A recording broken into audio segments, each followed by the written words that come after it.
আলহামদুলিল্লাহ রবিল আলমিন ওসলাল্লাহ ওসাল্লাম আলা নবীনা মুহাম্মাদিন ওয়ালা আলিহি ওয়াসাহবিহি আজমাইন। আমাদের এখন জাকাত দেওয়ার মাস। সাধারণত আমরা রমাদানের সবাই জাকাত দিই এবং এ সংক্রান্ত অনেক প্রশ্ন আমার কাছে আসে। আমরা ইতিপূর্বে জাকাতের উপর ফুল সিরিজ আলোচনা করেছি, সেটা অ্যাভেলেবল আছে আমার চ্যানেলে। জাকাত নামে একটা প্লে লিস্টে এটা রাখা আছে, আপনারা ডিসক্রিপশন বক্সে এটার লিঙ্কটা পেয়ে যাবেন।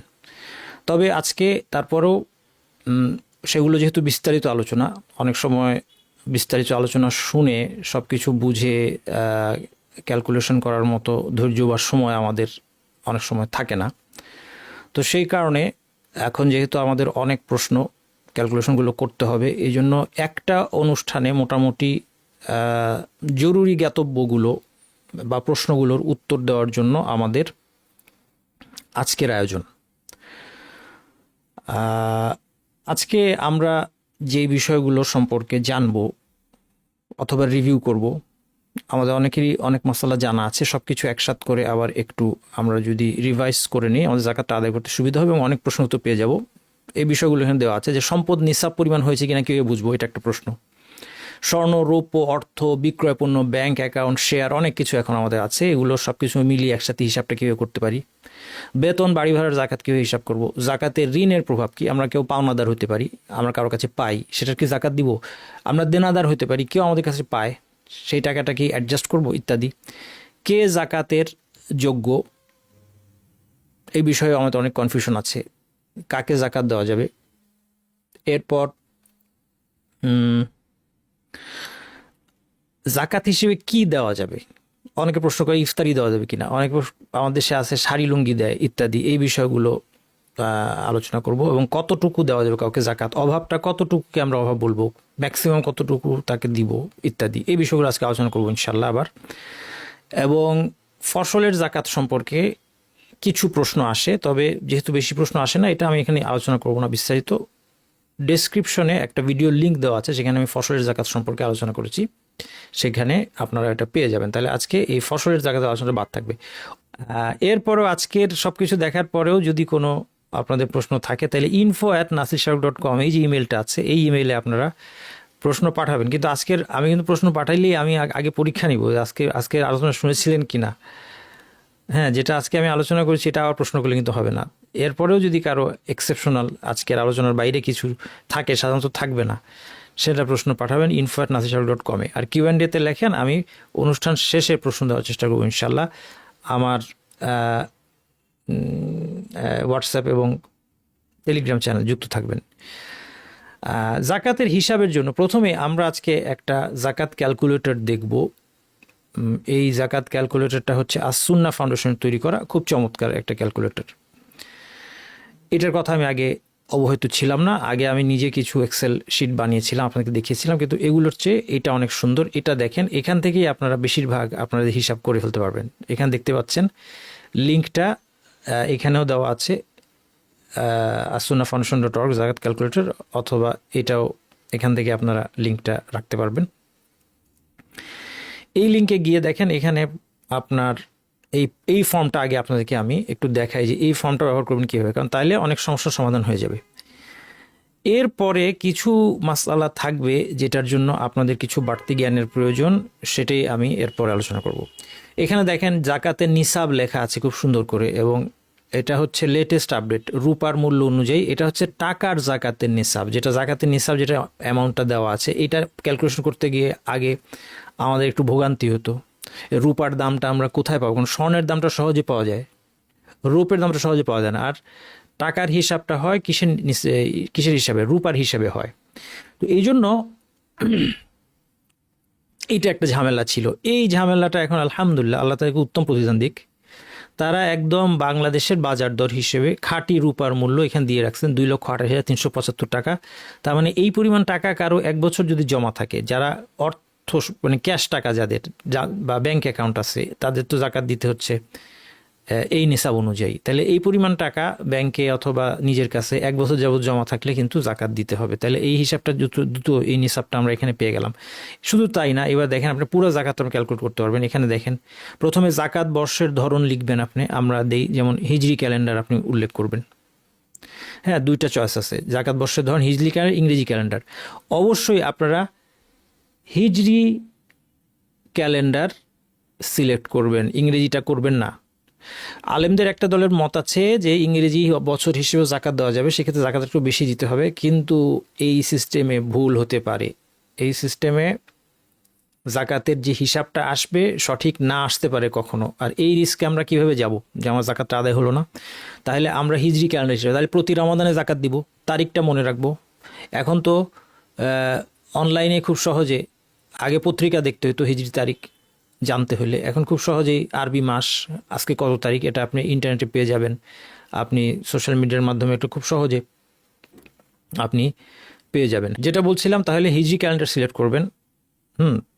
প্রতি রমাদানে দেন, প্রতি মুহররমে দেন, যেই মাসে আপনি দেন, যে মাসের কোন মাসের কোন তারিখে আপনি দিবেন আরবি হিসেবে এটা খেয়াল রাখবেন। সাধারণত বেশিরভাগ তো রমাদানই দেন। বছর পূর্তি কবে হচ্ছে আপনার একটা তারিখ ধরলাম, আমরা এখানে রমাদানের 1 তারিখ দিয়ে দিলাম, এটা যার যেটা বছর পূর্তির তারিখ সেটা দিবেন।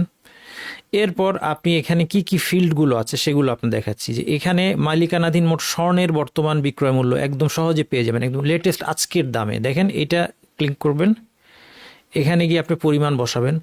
ধরা যাক আপনার ভরি, এখানে ভরি সিলেক্ট করবেন। আপনার আছে 10 ভরি স্বর্ণ, 22 ক্যারেট, ধরেন 22 ক্যারেটই।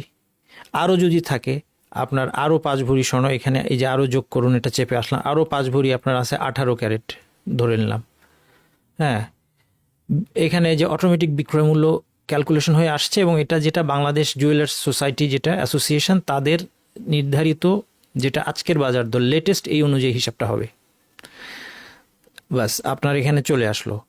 এরপর যদি আপনার রূপা থাকে, হ্যাঁ, রূপার মূল্য আপনি ধরা যাক আপনার ভরি 20 ভরি রূপা আছে আপনার, এটা আপনি বিক্রয়মূল্য নিশ্চিত করেন, এই যে চলে আসবে এখানে। এরপর দেখেন বাকি ফিল্ডগুলি, নিজের কাছে রাখা নগদ অর্থ, আপনার কাছে যদি কোনো অর্থ থাকে এটা বসান। আমি দিলাম আন্দাজে একটা দিলাম 10,000। বৈদেশিক মুদ্রা, আপনার যদি ডলার থাকে সেই ডলারটা আপনার আজকের বিক্রয় মূল্য কত, যেদিন আপনি জাকাত হিসাব করবেন ওই তারিখের বিক্রয় মূল্য হিসাব করে আপনার ডলারের ইকুইভ্যালেন্ট টাকা কত আসে, ধরা যাক 1 লাখ টাকা বসিয়ে দেন। ব্যাংক বা প্রতিষ্ঠানে কোনো ধরনের অ্যাকাউন্ট, আমি সবগুলো আর ফিল আপ করবো না, আমি দেখিয়ে যাচ্ছি আপনাদেরকে। ব্যাংকে কোনো টাকা আছে কত অ্যাকাউন্টে এটা লিখবেন। সঞ্চয়পত্র, বন্ড, এগুলার টাকায় পরিমাণটা কত আসে এটা আপনারা লিখবেন। বিমা থাকলে, প্রভিডেন্ট ফান্ড যদি ঐচ্ছিক হয়, যে প্রভিডেন্ট ফান্ডে আপনি স্বেচ্ছায় টাকাটা জমা রেখেছেন। হ্যাঁ, ইন্ডিয়া থেকে যদি আপনি জাকাত দিতে চান, আপনার ইন্ডিয়ার বাজার দর দেখতে হবে। হ্যাঁ, ইন্ডিয়া থেকে তো আপনি এই ফর্ম ব্যবহার করে ইন্ডিয়ার বাজার দরটা আপনি পাবেন না, কিন্তু বাকি সব ঠিক আছে। আর আপনি চাইলে বিক্রয় মূল্যটা নিজের মতো করে বসিয়ে দিতে পারবেন। শুধু বিদেশ থেকে যদি আপনি হিসাবটা করেন আপনার ওখানকার বাজার দরে, তাহলে আপনি শুধু ওই হিসাবটা আবার এই ফর্মে বসিয়ে দিতে পারবেন। মানে তাহলে ওনাদের অটো হিসাবটা করবেন না, আপনি নিজের মতো করে বাজার দর খোঁজ নিয়ে আপনাকে এটা বসাতে হবে। আচ্ছা, এরপরে প্রভিডেন্ট ফান্ডের ব্যাপারটা আমরা সামনে একটু আলোচনা আসবে, যে যদি প্রভিডেন্ট ফান্ড বাধ্যতামূলক হয় সেটার জাকাত হয় না, কিন্তু যদি ঐচ্ছিক হয় যে আপনি নিজের থেকে দিয়েছেন, এটা আপনার চয়েস আছে, আপনি দিলেন, সেটা ব্যবসায় খাটলো, আপনি রিটায়ারমেন্টের সময় লাভ পাবেন, হ্যাঁ, সেই অ্যামাউন্টটা কিন্তু এখানে বসাতে হবে। তারপরে ঋণ যেটা দিয়েছেন আপনি, পাওয়ার আশা আছে, এটা এখানে বসাতে হবে। পাওয়ার আশা না থাকলে জাকাত হয় না।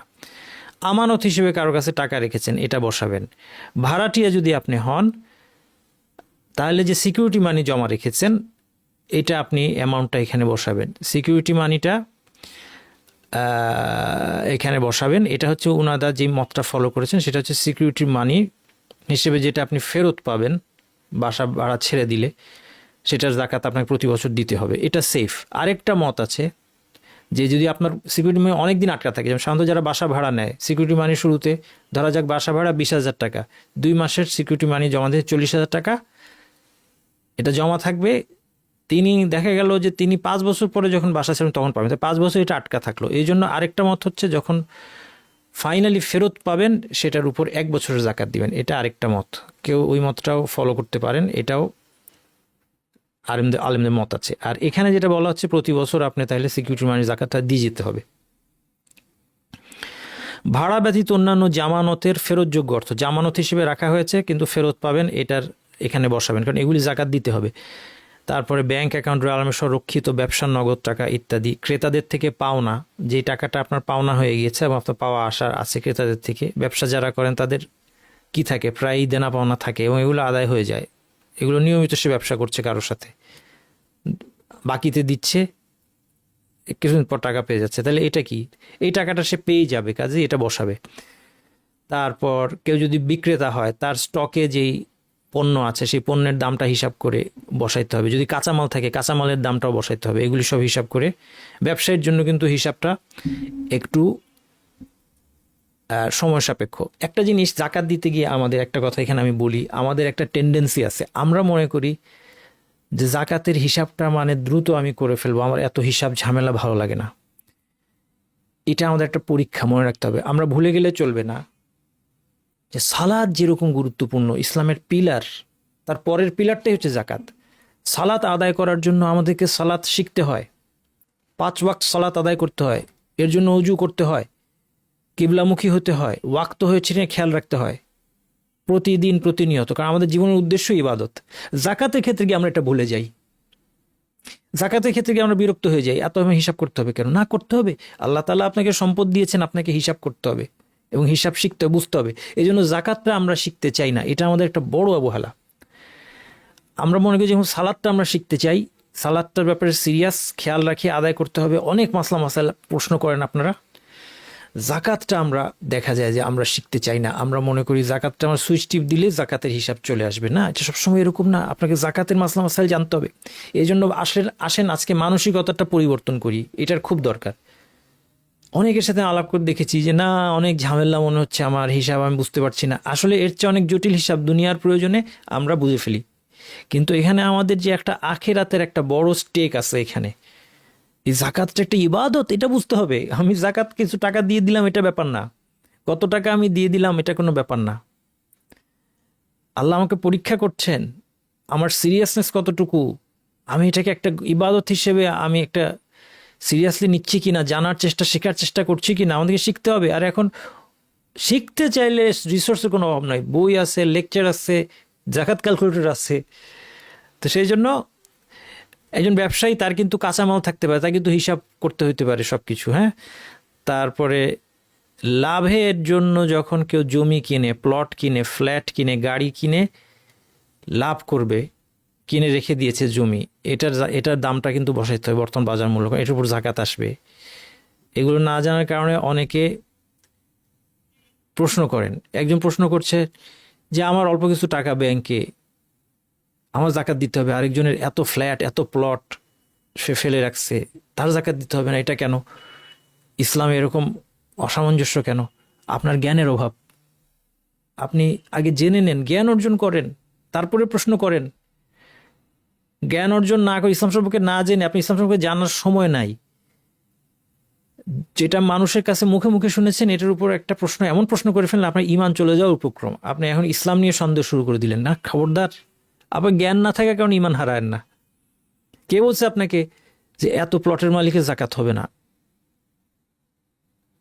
যেই কোনো সম্পদ জমা রেখেছে লাভ করার জন্য, জমি কিনে ফেলে রাখছে যে একসময় বিক্রি করে অনেক টাকা লাভ হবে, আর জাকাত দিতে হবে, প্রতি বছর জাকাত দিতে হবে, এটাই সঠিক মত ইনশাআল্লাহ।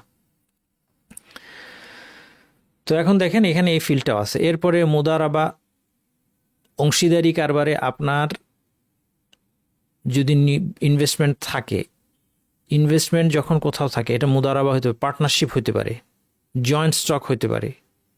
হ্যাঁ, এটা ফিল্ডটা। এগুলো যারা অনেকে, আমরা কি করি, আমরা আসলে মনে করি যে টাকা দিয়ে রাখবো আমার লাভ আসবে, আমি এটা বুঝতে যাব না। এটা বুঝতে হবে জাকাত হয় কিনা। আপনি যখন ইনভেস্ট করছেন, আপনি ব্যবসা করছেন, আপনার বুঝতে হবে জাকাত হয় কিনা। এই সমস্ত মুদারাবা, অংশীদারি কারবার, এইসব জায়গায় যে ইনভেস্ট করেছেন সবটাই কি জাকাতযোগ্য? না, সবটা জাকাতযোগ্য না। মনে করেন আপনার মুদারাবা বা অংশীদারিত্বে আপনি 5 লাখ টাকা ইনভেস্ট করেছেন, 5 লাখ টাকার এক্সট্রা অংশ দিয়ে অফিস নেওয়া হয়েছে, ভাড়া, চেয়ার টেবিল কেনা, আসবাবপত্র কেনা, এগুলো জাকাত আসে না। কিন্তু যে অংশটা বিক্রয় পণ্য হিসেবে আছে, এই অংশ জাকাত আসবে। এখন এটা আপনাকে জানতে হবে। যদি জানা সম্ভব হয় যে আপনার ইনভেস্টমেন্টের কতটুকু হচ্ছে জাকাতেবল, জাকাতযোগ্য, এটাই কোম্পানির সাথে আলোচনা করে জানা সম্ভব হলে সেটা লিখবেন। যদি জানা সম্ভব না হয় তাহলে নিরাপদ থাকতে পুরোটার উপর জাকাত দিতে হবে। এটাই, এই কথাটা এখানে বলা হয়েছে, আমি সহজভাবে আপনাকে বুঝিয়ে দিলাম। হুম, যদি সম্ভব, যে এই জন্য দুইটা ফর্ম আছে, যদি জানা সম্ভব হয়, মনে করেন 5 লাখ টাকা ইনভেস্ট করছি, কিন্তু এর মধ্যে কিছু চলে গেছে ফিক্সড অ্যাসেটে আর কিছু দিয়ে দোকানের মাল তোলা হচ্ছে ধরেন, তো আপনার 5 লাখ টাকার মধ্যে আপনি জানলেন যে আমার দোকানের যে সম্পদ হিসেবে যেটা দোকানের বিক্রয় পণ্য হিসেবে যেটুকু আছে 3 লাখ, তাহলে এখানে আপনি 3 লাখ বসাবেন, কিন্তু আপনার জানা সম্ভব না, তখন আপনি পুরাটাই বসাবেন, 5 লাখ টাকা পুরোটাই বসাবেন, এটাই এখানে বলতে চাচ্ছে। এই জন্য এখানে দুইটা ঘর দিয়ে দিচ্ছে। হ্যাঁ, আপনি 5 লাখ টাকা ইনভেস্ট করেছেন, এর মধ্যে কতটুকু জাকাত যোগ্য যদি জানা সম্ভব হয় এটা বসাবেন এখানে, আর যদি জানা সম্ভব না হয় তাহলে পুরাটাই বসাবেন। কেন? সেফ সাইডে থাকতে, কারণ আমি জানতে যাচ্ছি না যখন, তখন আমাকে একটু বেশি করে জাকাত দিয়ে দিতে হবে যেন আমার জাকাতটা আদায় হয়ে যায়। এই হচ্ছে মূল কনসেপ্ট। একইভাবে শেয়ার মার্কেটে দেখেন, আপনার যদি শেয়ার মার্কেটে আপনি ইনভেস্ট করেছেন, আপনার যদি শেয়ার বিক্রি করে লাভ করার উদ্দেশ্য থাকে, তাহলে আপনার যত শেয়ার আছে সব শেয়ারের আজকের মানে কি, ওই যে যেই তারিখটা আপনি সিলেক্ট করলেন সেই তারিখের বাজার দর, যেমন রমাদানের 1 তারিখ বাজার দর কত ছিল এটা বসাইতে হবে। কিন্তু যদি আপনার উদ্দেশ্য হয় যে আপনি পরের ঘরটা 20 নম্বর, যে আপনার ডিভিডেন্ড থেকে লাভ করবেন, বছরে আপনি শেয়ার কেনা বেচা করবেন না, কিনে রেখে দিয়েছেন, একটা ডিভিডেন্ড থেকে বাৎসরিক লাভ আসে এটা, সেই ক্ষেত্রে আপনাকে জানতে হবে আপনার যে ইনভেস্টমেন্ট শেয়ারে এটার মধ্যে কতটুকু জাকাতযোগ্য, এই অ্যামাউন্টটা বসাবেন এখানে। অথবা শেয়ারের বুক ভ্যালু বলে একটা জিনিস আছে, যদি এটা জানা সম্ভব হয় বুক ভ্যালু দিয়ে হিসাব করবেন, বিক্রয় মূল্য দিয়ে না। যদি কোনোটাই জানা সম্ভব না হয় তাহলে এই ঘরে বিক্রয় মূল্য দিয়ে হিসাব করেই বসাই দিবেন, কারণ এর চেয়ে বেশি আপনার পক্ষে জানা সম্ভব না। এই কারণে এই ফর্মের পরবর্তী ধাপে যদি আপনি যান, যেটা উপরেও লেখা আছে স্টেপ 2, এই যে দেখেন স্টেপ 2, মানে এখন আপনার অ্যাডজাস্টমেন্ট কি হবে এটা, অর্থাৎ এই জাকাতের যে পরিমাণটা আসলে এখানে কিছু মাইনাস যাবে কিনা। যেমন ঋণ, আপনি ঋণ নিয়েছেন, ঋণ শোধ করতে হবে, আপনি ঋণগ্রস্ত, তাহলে ঋণটা কি অ্যাডজাস্ট হবে? হবে। ওনারা যে সিস্টেমটা বলেছেন হচ্ছে ঋণের শুধু ওই অংশ যা আগামী বছর শোধ করতে হবে। তাহলে ঋণ নিয়েছেন, এটা শোধ করতে হবে ধরা যাক কয়েক বছর ধরে, পুরাটা আপনি মাইনাস দিবেন না। আপনি মাইনাস দিবেন কতটুকু?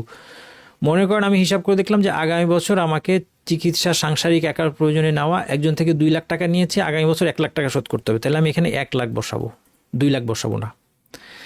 ব্যবসায়িক ঋণ, এই ক্ষেত্রেও একই, আগামী বছর শুধু যেটা শোধ করতে হবে এটা বসাবো। কিস্তিতে কিছু কিনেছেন, কিস্তিতে ফ্রিজ কিনেছেন, বাসা কিনেছেন, 10 বছর ধরে লোন শোধ করবেন, প্রতি মাসে 1 লাখ টাকা করে, 1 কোটি 20 লাখ, 10 বছর। আপনি এখানে কি সবটা মাইনাস দিবেন? 1 কোটি 20 লাখ না, আগামী বছর কতটুকু শোধ করতে হবে, 12 মাসে 12 লক্ষ, তাহলে 12 লক্ষ বসান, 12 লক্ষ বসালাম মনে করেন। হ্যাঁ, এইভাবে এটা একটা মত, এটা এই মাসালায় একটা মত, কিন্তু এই মতটা ফলো করা সহজ, এই জন্য আমি বলবো এটি ফলো করেন, আর অন্য বেশি মত জানার দরকার নাই। বুঝতে পারলেন তো? এরপর স্ত্রীর অনাদায়ী মোহর, যেটা আদায় করবেন আগামী বছর, আর যদি এমন হয় আদায় করবেন না, আদায় করা লাগবে না, স্ত্রী নিবেই না, চাইবেন না, তাহলে এটা মাইনাস হবে না। কর্মচারীদের অনাদায়ী বেতন ভাতা, হ্যাঁ, বাসার কাজের লোক মাস শেষ আগেই, মানে রমাদানের আগেই মাস শেষ হয়ে গেছে, 5,000 টাকা দিতে হবে, এখনও দেই নাই, তাইলে এখন এই 5,000 টাকা এখানে লিখবো, কারণ এটা তো দিয়ে দিতে হবে আমার। কিন্তু খেয়াল রাখবেন যে মানে জাকাত যেদিন আমার ফরজ তার আগেই আমার পাওনা সে আমার কাছে পায় কিনা, এটা পরের মাসেরটা না, আগের মাসের। ট্যাক্স, বাড়ি ভাড়া, এগুলি পাওনা হয়ে গেছে। বাড়ি ভাড়া 2 মাস ধরে বাড়ি ভাড়া দেয়নি বাড়িওয়ালাকে, ভালো সম্পর্ক আছে, দিয়ে দিব, 2 মাস ধরে দেয়নি, সে 2 মাস শেষ হয়ে গেছে রমাদান আসার আগেই, মানে জাকাতের সময় আসার আগেই, 2 মাসে 20,000 করে 40,000, এটা তো দিয়ে দিতে হবে আমার, এই আজকে কালকে করতে করতে দেওয়া হয় নাই, এটাও মাইনাস যাবে। বিগত বছরের কোনো অনাদায়ী জাকাত থাকলে বসাবেন, এই যে বসাইছেন, এখন দেখেন অটোমেটিক আপনার জাকাত চলে আসছে। জাকাতযোগ্য সম্পদ কত? এই দেখেন আপনার জাকাত চলে আসছে 42,235 টাকা, বাস। তাহলে এইটা মোটামুটি যদি আপনারা বুঝে থাকেন এই ফর্ম ব্যবহার করতে, আমার মনে হয় এটা সবাই পারবে। আর এত ধরনের সম্পদ সবার থাকেও না, কিন্তু এখানে ওনারা সুন্দর করে সব দিয়ে দিচ্ছেন, এবং ছোটোখাটো ব্যবসায়ীরাও এটা হিসাব করতে পারবেন। বড় ব্যবসায়ী প্রতিষ্ঠান হলে এটা দিয়ে হবে না, ওনারাও বলে দিয়েছেন।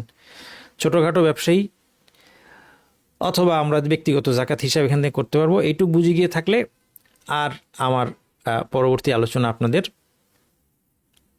না দেখলেও চলবে, কিন্তু কিছু বিষয় আছে যেটা এই ফর্ম থেকে পাবেন না, এটাই আমরা এখন দেখব। এবং এটা দেখার জন্য আমাদের কিছু জিনিস বোঝা দরকার, যেমন নিসাবটা আমাদের একটু বোঝা দরকার। দেখেন নিসাবটা কি জিনিস, যে কোনো সম্পদ যেটার উপর জাকাত হয়, জাকাতযোগ্য সম্পদ, সেটা একটা নির্দিষ্ট পরিমাণে পৌঁছালেই কেবল সেটার উপর জাকাত হবে, এই পরিমাণটাকে বলা হয় নিসাব। এটা একটা নির্দিষ্ট পরিমাণ, যেটা আমি প্রথম পয়েন্টটা লিখেছি, প্রশ্ন মান্থলি স্যালারি, ঈদ বোনাস, এগুলি মান্থলি স্যালারির জাকাতটা আমি দেখাবো। হ্যাঁ, স্যালারির জাকাতটা আপনার প্রশ্ন করছেন, স্যালারির জাকাত নিয়ে এগুলো দেখাবো। হ্যাঁ দেখাবো, তারপরে প্রশ্ন থাকলে আমি সমাধান করবো ইনশাল্লাহ। আচ্ছা, এখানে একটা জিনিস দেখেন যে নিসাব নির্দিষ্ট একটা পরিমাণ এবং 1 বছর যাবত সেটা বিদ্যমান থাকা শর্ত। নিসাবটা 1 বছর যাবত আমার কাছে থাকতে হবে। যদি মাঝখানে কমে যায় তাহলে আবার বছর কাট অফ হয়ে যাবে, বছর কর্তৃত হয়ে যাবে এবং পুনরায় ওই পরিমাণে পৌঁছালে আবার নতুন বছর হিসাব হবে। হ্যাঁ, একটু পরে আমরা উদাহরণ দেখবো এটার। এটা বেতনের ক্ষেত্রে, বাড়ি ভাড়া যারা আমরা পাই, বাড়ি ভাড়া নেই অথবা যারা আমরা বেতন পাচ্ছি মাসে মাসে, তাদের এইটা লাগবে, একটু পরে দেখছি, আপনারা চিন্তা করুন না। স্বর্ণের নিসাব 7.5 ভরি বা 85 গ্রাম, কেউ 87 গ্রাম বলেছেন। এটা নিয়ে বিচলিত হওয়ার কিছু নাই, যে কোনো একটা ফলো করবেন, অসুবিধা নাই।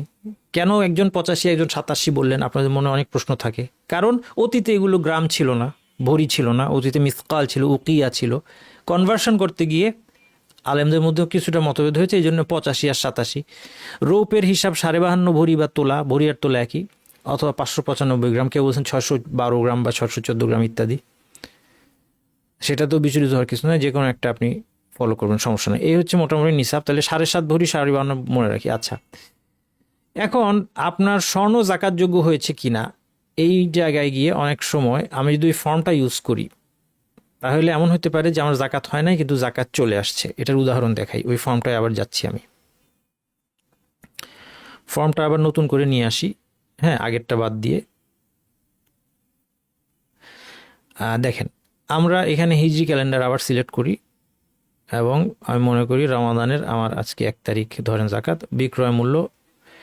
হ্যাঁ, আমার কাছে মনে করেন স্বর্ণ আছে 8 ভরি, তাই না?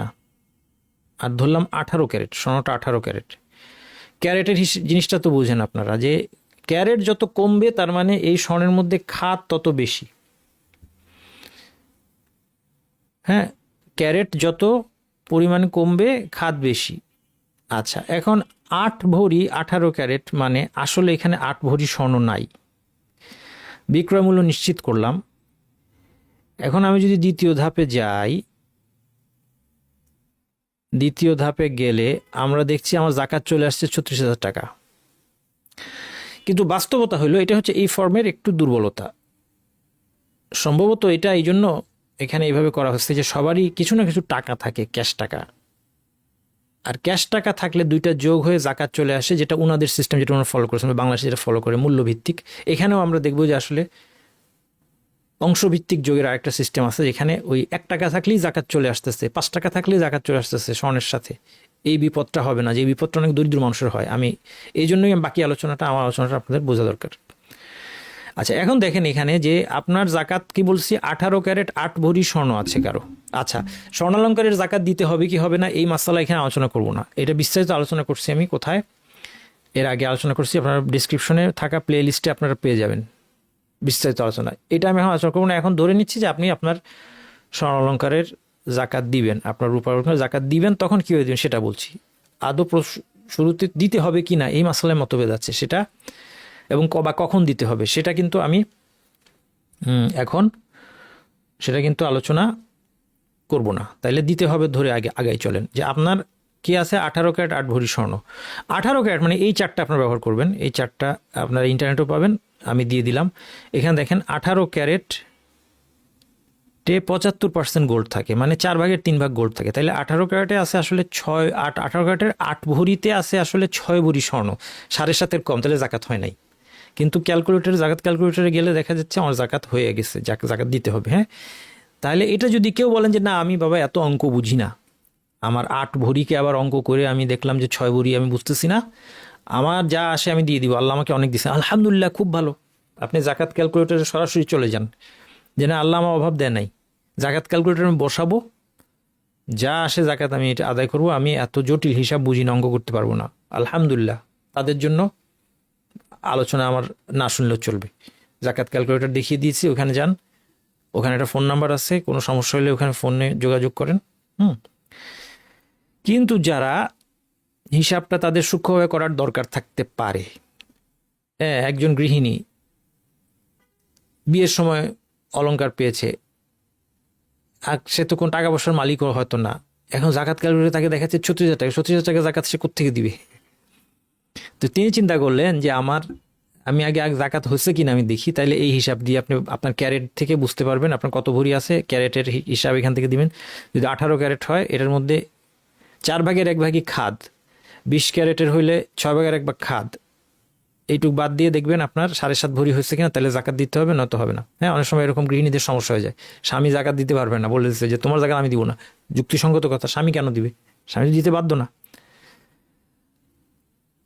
এরপর দেখেন আরেকজনের স্বর্ণালঙ্কার আছে 22 ক্যারেট 10 ভরি, তাহলে 10 ভরি 22 ক্যারেট মানে হলো এখানে 91.6, 91.6% স্বর্ণ আছে। 91% দিয়ে গুণ দেন, দেখা যাচ্ছে 9 ভরির কিছু বেশি স্বর্ণ আছে, তাইলে এটা অবশ্যই জাকাত হবে। এইভাবে আপনি বুঝতে পারবেন। রৌপের ক্ষেত্রে ধরা যাক, রৌপের হিসাবটা ইন্টারন্যাশনালি দেখেন, আমার দেশে ক্যারেট দিয়ে রৌপ হিসাব করে, কিন্তু ইন্টারন্যাশনাল এটা করে না, সেটা শুধু আমার দেশে করে। আন্তর্জাতিকভাবে স্বর্ণ হচ্ছে, একটা খাঁটি স্বর্ণ আছে 999, আর একটা ভালো স্বর্ণ 958, আর একটা 925। এই 925 আমার দেশে ব্যবহার হয় এবং এটাকে 22 ক্যারেট বলে। তো 22 ক্যারেট যেটা বলতেছে এটা হচ্ছে 925। এটা আমি একটা রৌপ্য ব্যবসায়ীকে জিজ্ঞেস করে জেনে নিয়েছি। আপনার যদি রৌপের অলঙ্কার থাকে, এটা আপনার রৌপ্য ব্যবসায়ীর সাথে আলাপ করতে হবে, কারণ এই ইনফরমেশনগুলি সহজে অ্যাভেলেবল না।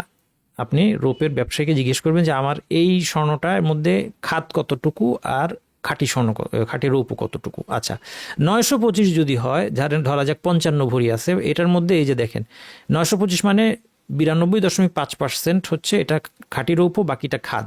তাইলে 92.5% গুণ দিলে কি আসে? 50-এর একটু বেশি। তাইলে দেখেন 52.5 কম, তা কিন্তু জাকাত হয় নাই। তিনি যদি 55 ভরি ধরেন, তাইলে দেখা যেত জাকাত হয়ে যাচ্ছে, কিন্তু যদি খাতটা তিনি বাদ দেন, তার জাকাত হয় নাই। এগেইন কেউ বলতে পারে যে বাবা আমার এত জটিল হিসাব আমার লাগবে না, আমি জাকাত দিয়ে দিব। হ্যাঁ, আমার এক্সেল শিটের ব্যবহার করবেন না। আমার এক্সেল শিটের কথা একজন বলছেন যে আমার এক্সেল শিটটা আর ব্যবহার করেন না, এটাই আমি শুরুতেই বলছি যে এই আসুন্না ফাউন্ডেশন জাকাত ক্যালকুলেটর ব্যবহার করেন। এটা অনেক ভালো, ওয়েল ডেভেলপড একটা ভালো জিনিস। একজন যখন করে ফেলেছে একটা কাজ, আমার তো ওই কাজটা আবার করা দরকার, আমার এক্সেল শিট কি উন্নতি করা দরকার আছে? ওনারা ইতিমধ্যেই অনেক সুন্দর কাজ করেছেন, তাহলে আপনারা এটা ব্যবহার করেন, আমার এক্সেল শিটটা ভুলে যান। হ্যাঁ, যারা এক্সেল শিট আমরা ব্যবহার করছেন এখন ভুলে যান, এটা আরও অনেক ভালো, সুন্দর, কমপ্লিট এটা। তো তাহলে আপনি যদি বলেন যে আমি এত জটিল হিসাব করবো না, দিয়ে দেন এক্সেল শিট, আসুন্না ফাউন্ডেশনের ক্যালকুলেটর ব্যবহার করে জাকাত দিয়ে দেন। আর যদি কেউ হিসাব করতে চান সূক্ষ্মভাবে, তাহলে এভাবে বুঝতে পারবেন আপনার জাকাত হয়েছে কিনা। স্বর্ণরূপের সাথে যখন টাকা থাকে তখন কি হয়? তখন যোগ করতে হয়, যোগ করে নিসাব পূর্ণ করতে হয়। এই জায়গায় যোগ করার ক্ষেত্রে দুইটা পদ্ধতি আছে, একটা হচ্ছে মূল্যভিত্তিক, একটা হচ্ছে অংশভিত্তিক। আমার দেশে মূল্যভিত্তিকটা করা হয়, এটা সঠিক, এটা কোনো ভুল নাই। এবং জাকাত ক্যালকুলেটর যেটা দেখালাম আসুন্না ফাউন্ডেশন, ওখানে মূল্যভিত্তিক করা হয়েছে। কিন্তু মূল্যভিত্তিকে দরিদ্র অনেক সময় বিপদে পড়ে যায়। আমার কাছে এই কেস আমার কাছে আসছে, দেখেন বিপদটা আমি আপনাকে দেখাই। এই কেসটা আসেন, এক মহিলা, এবং এটা একদম বাস্তব উদাহরণ, আমার কাছে একজন প্রশ্ন করেছে, এই জন্য আমি খুব সহজে এটা আমি আপনাকে বোঝানোর জন্য, পরিস্থিতিটা বোঝানোর জন্য যে কেন মূল্যভিত্তিক যোগ করলে ঝামেলাটা কই। হ্যাঁ, অংশভিত্তিক যোগ যেটা আমরা দেখবো, এখানে এই ঝামেলাটা নাই। তার আগে মূল্যভিত্তিকে যোগের সমস্যা দিই। মূল্যভিত্তিক যোগ মানে কি? একজন 2 ভরি স্বর্ণ আছে, মনে করেন 22 ক্যারেট। 2 ভরি স্বর্ণ কিন্তু বেশি কিছু না, 2টা চুড়ি, হয়তো বিয়ের সময় পেয়েছে, তার মানে কি মহিলা ধনী হয়ে গেছে, সম্পদশালী না? হয়তো বিয়ের সময় 2টা চুড়ি গিফট পেয়েছে, কোনো আত্মীয়ই হয়তো গিফট দিয়েছে, হয়তো মা গিফট দিয়েছে, মায়ের চুড়ি দিয়ে দিচ্ছে মেয়েকে। এখন 2 ভরি স্বর্ণের বর্তমান মূল্য 5 লাখ টাকা, অনুমিত একটা আন্দাজ ধরে নিলাম, অনেক দাম স্বর্ণের। 2 ভরি স্বর্ণের দামই হয়ে গেছে এখন 5 লাখ টাকা। এই স্বর্ণ তো সে উনি ইয়ের জন্য জমায় নেই, ব্যবসা করবে, দাম বাড়াবে, এই জন্য জমায় নেই, মা চুরি দিয়ে দিচ্ছে। অনেক সময় এখানে সাইকোলজিক্যাল ব্যাপারও থাকে, এই চুরি উনি মায়ের দেওয়া, উনি এভাবেই রাখতে হবে, নাহলে মা মাইন্ড করবে, মা দেখতে যাবে কয়েকদিন পরে যে চুরি দিচ্ছিলাম, এটা কই, এটা পড়াশোনা কেন, তাই না? আচ্ছা, এখন এই 2 ভরি স্বর্ণের দাম কিন্তু হয়ে গেছে 5 লাখ টাকা, কিন্তু তার কাছে কিন্তু তিনি কিন্তু ধনী সম্পদশালী মহিলা না। এখন তার সাথে ধরা যাক 1,000 টাকা আছে, তার কাছে 1,000 টাকা আছে। এখন মূল্যভিত্তিক যোগে কি বলতেছে? মূল্যভিত্তিক যোগে বলছে যে 1 টাকা থাকলেও এই 5 লাখ টাকার সাথে যোগ হয়ে আমরা দেখব নিসাব হয়েছে কিনা। এখন যদি স্বর্ণটা 2 ভরি, এটা নিসাবের চেয়ে অনেক কম, 2 ভরি স্বর্ণ কি নিসাবের 1/3-ও কম, কিন্তু মূল্যে যখন যাব এটা 5 লাখ, আর সাথে 1000 টাকায় 5,01,000 টাকা, এটা তো নিসাবের চেয়ে বেশি। কারণ নিসাব যেটা আমরা টাকার নিসাব বলতেছি সেটা হচ্ছে রৌপের দাম। রৌপের দাম স্বর্ণের দাম হচ্ছে অনেক কম। রৌপের নিসাবের দাম স্বর্ণের নিসাবের দাম হচ্ছে অনেক কম। তাহলে ঘটনা কি হলো? ঘটনা হলো মাত্র 1000 টাকা তার থাকার কারণে তার দেখা যাচ্ছে যদি শুধু 2 ভরি স্বর্ণ থাকতো তাকে বলা হতো যে 7.5 ভরি থেকে তার স্বর্ণ অনেক কম, নিসাব থেকে অনেক দূরে। মাত্র 1 টাকা তার যদি মালিক হয় তাহলে এখন বলেছি 1 টাকার জন্য তার নিসাব হয়ে গেল কিভাবে? ওইদিকে তো স্বর্ণের নিসাব পূরণ হইতে বাকি অনেক, এতটা স্বর্ণ তো নাই। হ্যাঁ, হয়ে গেল, কারণ মূল্যভিত্তিক যোগ করায়। এবং জাকাত ক্যালকুলেটরে যদি আপনি এটা বসান, হ্যাঁ চলো আমি যদি দেখি এখানে আমরা জাকাত ক্যালকুলেটরে নতুন করে আসি, একটু বসায় দেখি, আপনাদেরকে দেখাই সমস্যাটা কোথায়। এই যে দরিদ্র মহিলার সমস্যাটা বলতেছি, হ্যাঁ আপনাদের হয়তো এই সমস্যা নাই, কিন্তু দরিদ্র মহিলার সমস্যা দেখেন। তার বিক্রয় মূল্য হিসাব করে বলেন কি বলছিলাম, কি আছে ওনার? 2 ভরি, মাত্র 2 ভরি 22 ক্যারেট, হ্যাঁ বিক্রয় মূল্য নিশ্চিত করলো, ঠিক আছে। এইবার দেখছেন 4,46,000 টাকা। আচ্ছা, এইবার দেখেন তার সাথে নিজের কাছে রাখা নগদ অর্থ যদি 1 টাকাও থাকে, 1 টাকা বসাইছি, কিন্তু দেখেন 1 টাকা বসাইছি, 1000 টাকা বসাই নাই। পরবর্তী ধাপে যান, কি বলে দেখেন 11,000 টাকা জাকাত দিতে হবে। মহিলা কি আছে? মাত্র 2 ভরি স্বর্ণ, নেশাব কত? 7.5। এই নেশাবের চেয়ে অনেক কম স্বর্ণ তার আছে, কিন্তু সাথে মাত্র 1 টাকা, তাতে তার জাকাত চলে আসছে কত? 11,000 টাকা। এখন মহিলা বলে 11,000 টাকা আমি কোথা থেকে দিব? মহিলা কোনো 11,000 ইনকাম নাই। ঠিক আছে, কেউ বলতে পারে যে বেঁচে দাও, স্বর্ণ বেঁচে দাও, স্বর্ণ বেঁচে দাও, কিন্তু মহিলা 2 ভরি স্বর্ণালঙ্কার 2টা চুড়ি ব্যবহার করতেই পারে। তো এখন এই বিপদটা হবে না যদি আমরা অংশভিত্তিক যোগ করি। দেখেন এবার আমরা অংশভিত্তিক যোগের একটা উদাহরণ দেখি। একজন মহিলার স্বর্ণালঙ্কার আছে, এবার নিলাম 3 ভরি, নিলাম 21 ক্যারেট। অঙ্ক করার জন্য একটু চেঞ্জ করলাম হিসাবটা আপনার বোঝানোর জন্য। হ্যাঁ, এখন আমরা শিখবো অংশভিত্তিক যোগ। মূল্যভিত্তিক যোগের সমস্যাটা তো বুঝতে পারছেন, আপনার আমার সমস্যা নাই। বললাম আচ্ছা দিয়ে দিব, এত বুঝি না, 11,000 টাকা আল্লাহর কাছে দিয়ে আমার বরকত হবে আরও, দেন। কিন্তু অনেকের এরকম হতে পারে নিজেই দরিদ্র, নিজেই জাকাত নেওয়ার যোগ্য, এরকম হতে পারে। সে 11,000 টাকা কোথার থেকে দিবে? এই অবস্থা হতে পারে একজনের। তখন তার জন্য এই অংশভিত্তিক যোগটা হচ্ছে অধিক ন্যায়সঙ্গত। এটা কিন্তু আমি বানাই নাই, অংশভিত্তিক যোগ এটা ফাকিদের হিসাবের মধ্যে আছে, কিন্তু আমাদের সেটা চালু নাই। মনে করেন না যে ওস্তাদ নাসিলের নতুন সিস্টেম বানাচ্ছে, না আমি বানাই নাই, এটা অতীতকাল থেকে আছে। এবং সাম্প্রতিক সময় শেখ মোহাম্মদ সালেহ বিন ওসাইমিন রহমতুল্লাহ তিনি এই অংশভিত্তিক যোগের পক্ষে বলেছেন, সৌদি আরবের আলম। যদিও সৌদি আরবে সবখানে এটা ওয়াইডলি ব্যবহার করা হয় না, কিন্তু এই অংশভিত্তিক যোগের ইয়েটা অতীতকাল থেকেই আছে, এটা উনিও সমর্থন করেছেন। এবং এইটা আমাদের দরিদ্রদেরকে এটা তাদের জন্য ন্যায়সঙ্গত হবে, যাদের পক্ষে দেওয়া মুশকিল। আর যারা সম্পদশালী আপনি মূল্যভিত্তিক করে দিয়ে দেন, আপনার আছে আপনি দিয়ে দেন, দিলে তো কমবে না।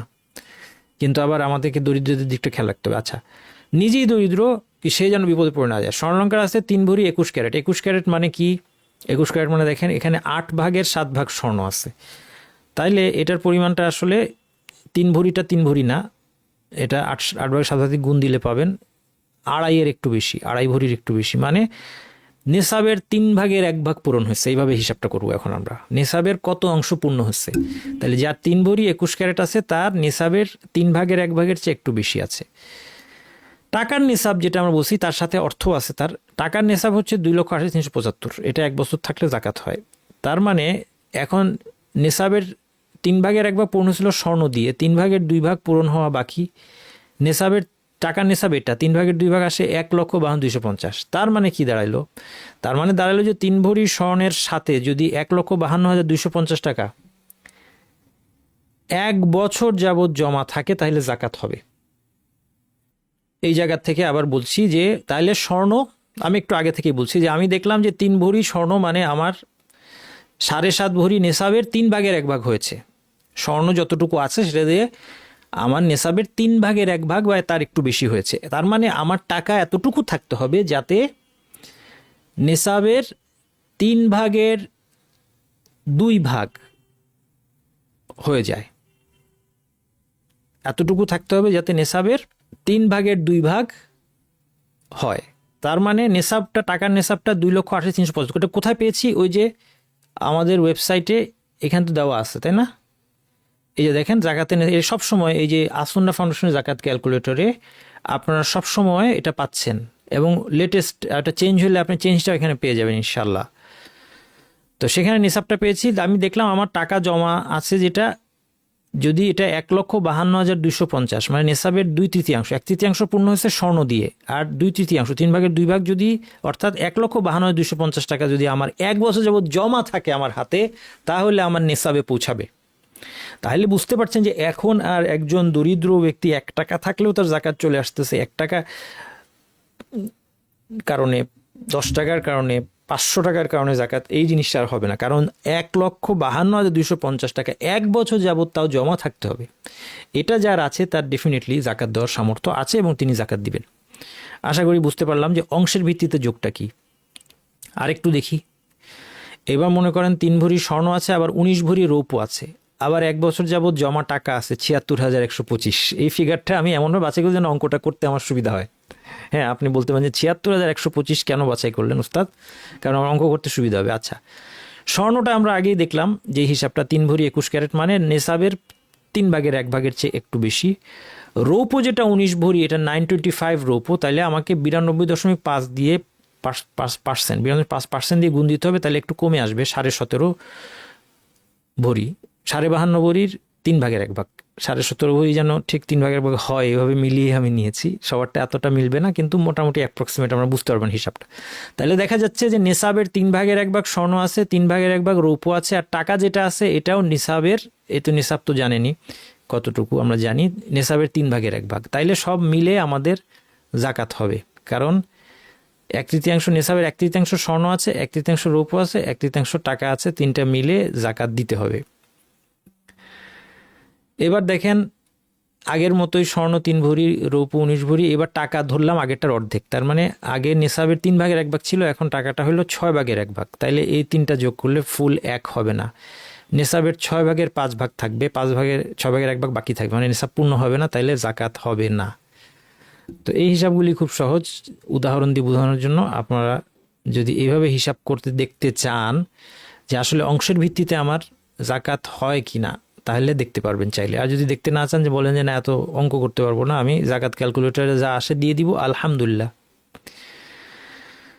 আরেকজনের দেখেন স্বর্ণালঙ্কার আছে 2 ভরি, 1 বছর যাবত টাকা আছে 45,625। কত টাকার বিক্রয় পণ্য জাকাত হবে? অর্থাৎ মনে করেন তার একটা দোকান আছে, ছোটখাটো দোকানে বিক্রয় পণ্য আছে, এদিকে স্বর্ণালঙ্কার আছে, 2 ভরি স্বর্ণালঙ্কার আছে। হ্যাঁ, স্ত্রীরটা কিন্তু নিজের সাথে যোগ করতে হবে না, এটা আবার বলে রাখি। তাহলে কেউ বলতে পারে যে পুরুষের কি 2 ভরি স্বর্ণালঙ্কার থাকে? থাকতে পারে। মনে করেন উনি এখনো বিয়ে করেন নাই, বিয়ে করলে স্ত্রীকে গিফট দিবেন 2 ভরি, কিনে রাখছেন, এখন তাকে জাকাত দিতে হবে। হ্যাঁ, যদি জাকাত হয়।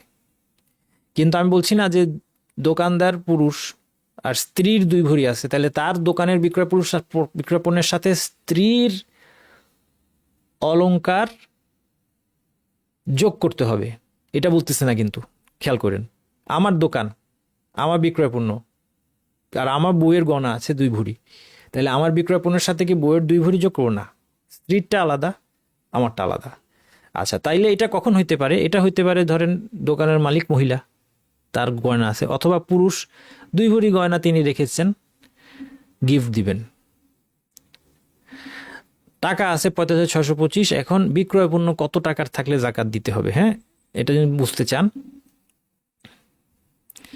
স্বর্ণটা আগে হিসাব করি। 18 ক্যারেট, মানে এখানে 4/3 স্বর্ণ আছে, এই যে এই চার্টে 4/3, 18 ক্যারেট। তাইলে এখানে আসলে 2 ভরি মানে 1.5 ভরির মতো স্বর্ণ আছে, বাকিটা খাদ। তাইলে এটা হলো 7.5-এর 5/1।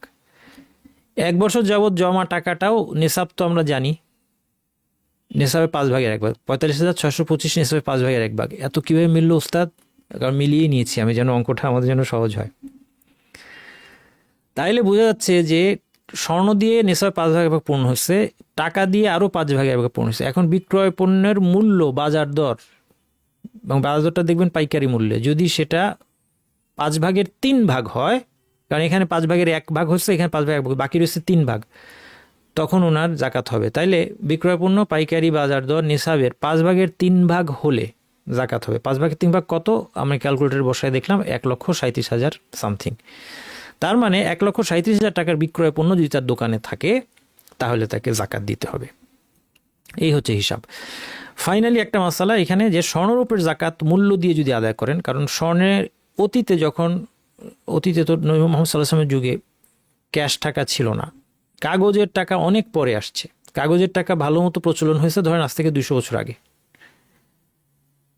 এবং গত 50 বছর যাবৎ আগে নিয়ম ছিল কাগজের টাকা জমা দিলেই স্বর্ণ পাওয়া যাবে, কিন্তু মানে ব্যাকআপ ছিল। কাগজের টাকাটা কিছু না, শুধু এটা ছিল হচ্ছে যে স্বর্ণ বা রূপো যা আছে এটার দলিল।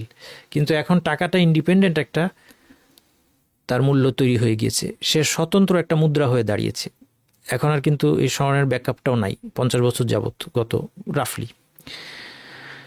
তো সেই জন্য আগে মানুষ স্বর্ণ ছিল, জাকাতটা স্বর্ণ দিয়ে দিত। স্বর্ণের জাকাতে যদি স্বর্ণই দেওয়া হয় কোনো ঝামেলা নাই, রৌপের জাকাত যদি রৌপে দেওয়া হয়। কিন্তু স্বর্ণের জাকাতে যখন টাকা দিবেন আপনি হিসাব করে, তখন আপনার যেদিন টাকা প্রাপকের হাতে তুলে দিবেন সেই দিন আপনাকে হিসাবটা করতে হবে, এটা কিন্তু মনে রাখতে হবে।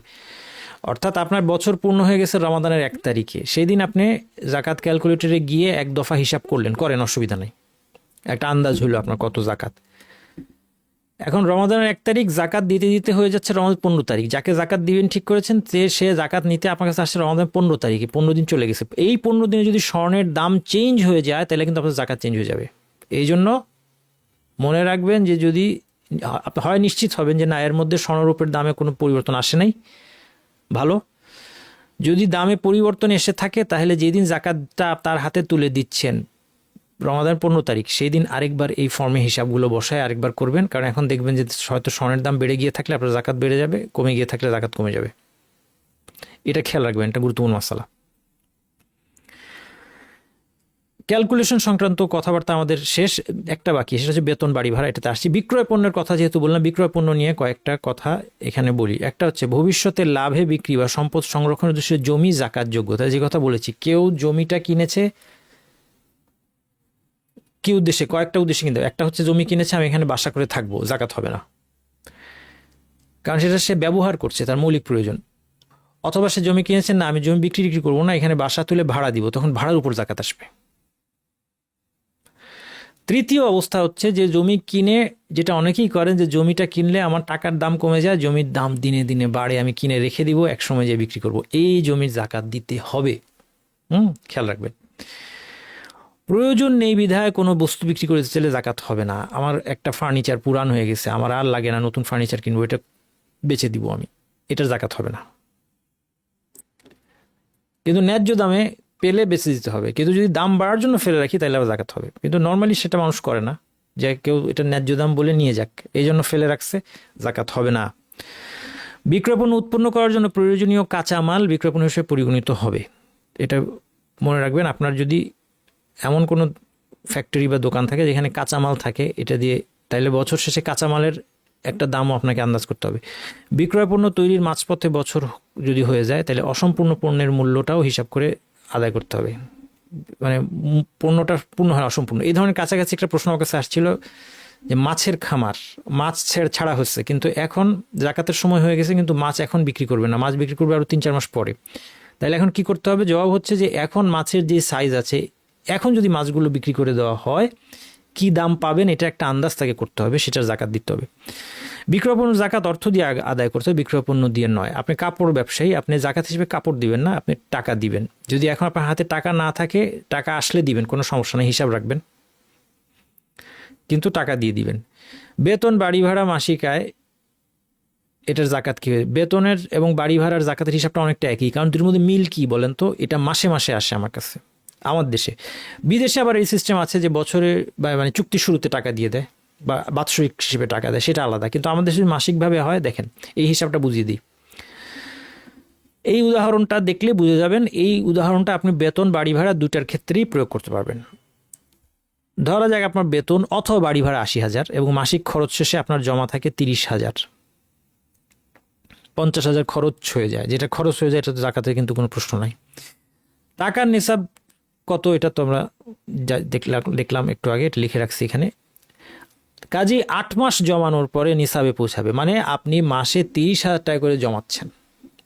৮ মাস ধরেন আর কোনো টাকা নাই, ধরেন আপনি মাত্র জবে জয়েন করেছেন, হিসাবটা বোঝার সুবিধার্থে ৮০,০০০ টাকা করে তার বেতন দিচ্ছে, খরচ ৫০,০০০, ৩০,০০০ করে জমাচ্ছেন।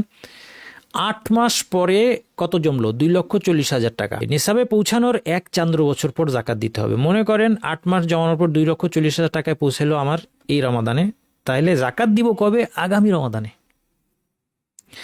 আবার মাঝখানে যদি নিসাবের নিচে নেমে যায় তাহলে বছর কর্তৃত হবে। মনে করেন ১০ মাসে ৩ লাখ টাকা জমলো, কিন্তু তারপর চিকিৎসা খরচ হয়ে গেল ২ লাখ টাকা। এই ৩ লাখ জমিয়েছিলাম, আল্লাহ মাফ করুক, একটা অপারেশন করতে হচ্ছে, ২ লাখ টাকা চলে গিয়েছে। এখন আবার নেমে কত হয়ে গেল? ১ লাখ।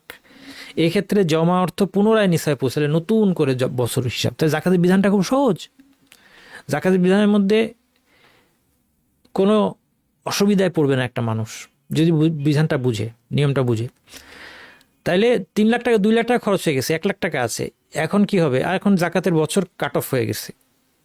আবার যদি জমতে ২,২৮,৩৭৫ টাকায় কখনো পৌঁছায়, সেই দিন থেকে আবার ১ বছর পর, ইংরেজি না হিজরি বছর, চান্দ্র বছর পরে তখন জাকাত দিবে।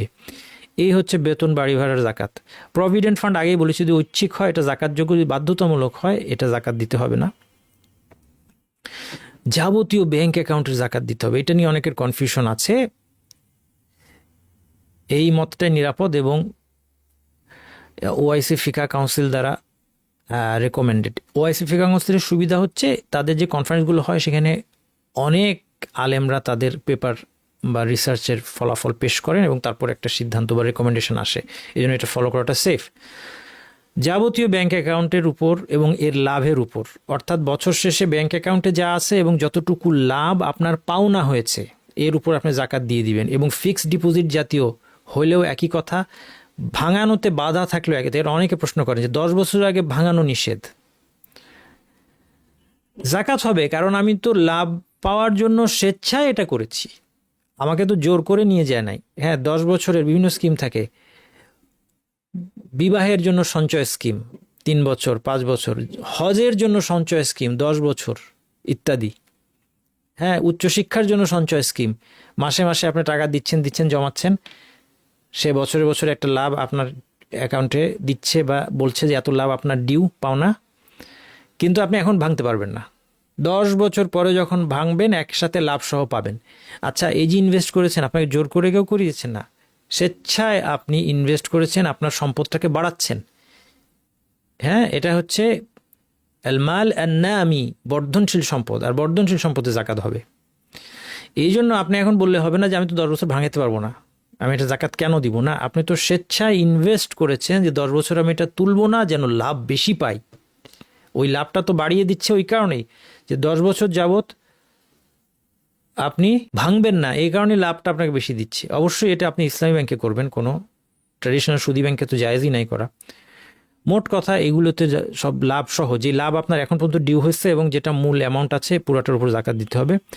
ভাঙানোতে যদি বাধা থাকে সেই ক্ষেত্রে একটা সুযোগ আপনার আছে, আপনি বলতে পারেন যে আমি ভাঙাইতেও পারছি না আর আমার কোনো ক্যাশ টাকা নাই, ঠিক আছে, আপনি ১০ বছর পরে যখন পাবেন তখন একসাথে ১০ বছরের জাকাত দিবেন। আপনি হিসাব রাখেন, মনে করেন আপনি জমা দিচ্ছেন, এই বছর জমা হচ্ছে ১ লাখ টাকা, এখন ভাঙতে পারছি না আমি, ১ লাখ টাকা জমা হচ্ছে, সাথে লাভ আমাকে দিয়েছে ৫,০০০ টাকা ধরে নিলাম, কিন্তু ভাঙানো যাবে না, তাইলে আমার কাছে অন্য কোনো ক্যাশ টাকা নাই, তাইলে কি হবে? ১ লাখ তো নেশাবই হয় নাই।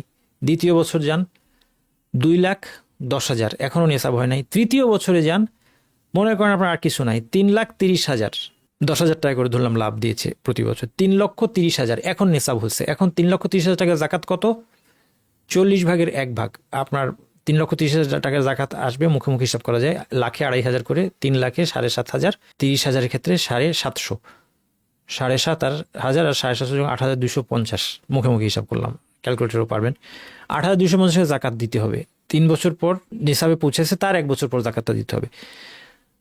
তো এই ৮,২৫০ টাকা আপনার কাছে ক্যাশ নাই, আপনি লিখে রাখেন হিসাব, যেটা আমরা জাকাত ডিউ, 10 বছর পরে যখন আপনি ভেঙে সব পেলেন, মনে করেন আপনি 10 বছর পরে টোটাল আপনি 12 লাখ টাকা পেলেন, তাহলে এখন 12 লাখ টাকা থেকে 10 বছর টাকায় 10 বছর যে জাকাত হয়েছে ধরেন 50,000 টাকা, 50,000 টাকা জাকাত দিয়ে দেন, সমস্যা নেই, কারণ আসলে আপনার ক্যাশ টাকা ছিল না, কিন্তু হিসাব রাখতে হবে আপনাকে। শেয়ারের ক্ষেত্রে আমরা বলেছি যদি শেয়ার কেনা বেচার উদ্দেশ্যে আপনি শেয়ার রাখেন যে আমি দাম বাড়লেই বিক্রি করে দিয়ে লাভ করব, তাহলে বিক্রয় পণ্য অর্থাৎ বাজার মূল্যের উপর জাকাত দিতে হবে। আপনি যখন জাকাতের বছর আসবে আপনি দেখবেন আপনার কোন কোম্পানির কত টাকা শেয়ার আছে, সেটার বাজার দর এখন কত, যেদিন জাকাত ডিউ হয়েছে সেদিন মার্কেট প্রাইস দেখবেন, মার্কেট প্রাইসের উপর জাকাত দিয়ে দিবেন 2.5%। কিন্তু যদি আপনার কেনা বেচার উদ্দেশ্যে না হয়, যে ডিভিডেন্ড নেবেন, বছর বছর ডিভিডেন্ড থেকে আপনি লাভ করতে চান, সেই ক্ষেত্রে আপনি এটার বুক ভ্যালুর উপর জাকাত দিবেন। বুক ভ্যালুটা কি আমি বিস্তারিত এখন বলবো না। বুক ভ্যালু যদি বের করতে না পারেন তাহলে এই ক্ষেত্রেও সেই বাজার মূল্যের উপর জাকাত দিয়ে দিবেন, কারণ এর চেয়ে বেটার কিছু আপনার পক্ষে করা সম্ভব না। আপনি যদি পাওনাদার হওয়ার টাকা পান তাহলে 3টা অবস্থা হতে পারে। 1 নম্বর, ঋণ গ্রহীতা যে ঋণ নিয়েছে সে ঋণ পরিশোধে অক্ষম, সে ঋণ শোধ করতে পারছে না, তাহলে তাকে চাপ দেওয়া নিষেধ, এটা কিন্তু ইসলামের বিধান।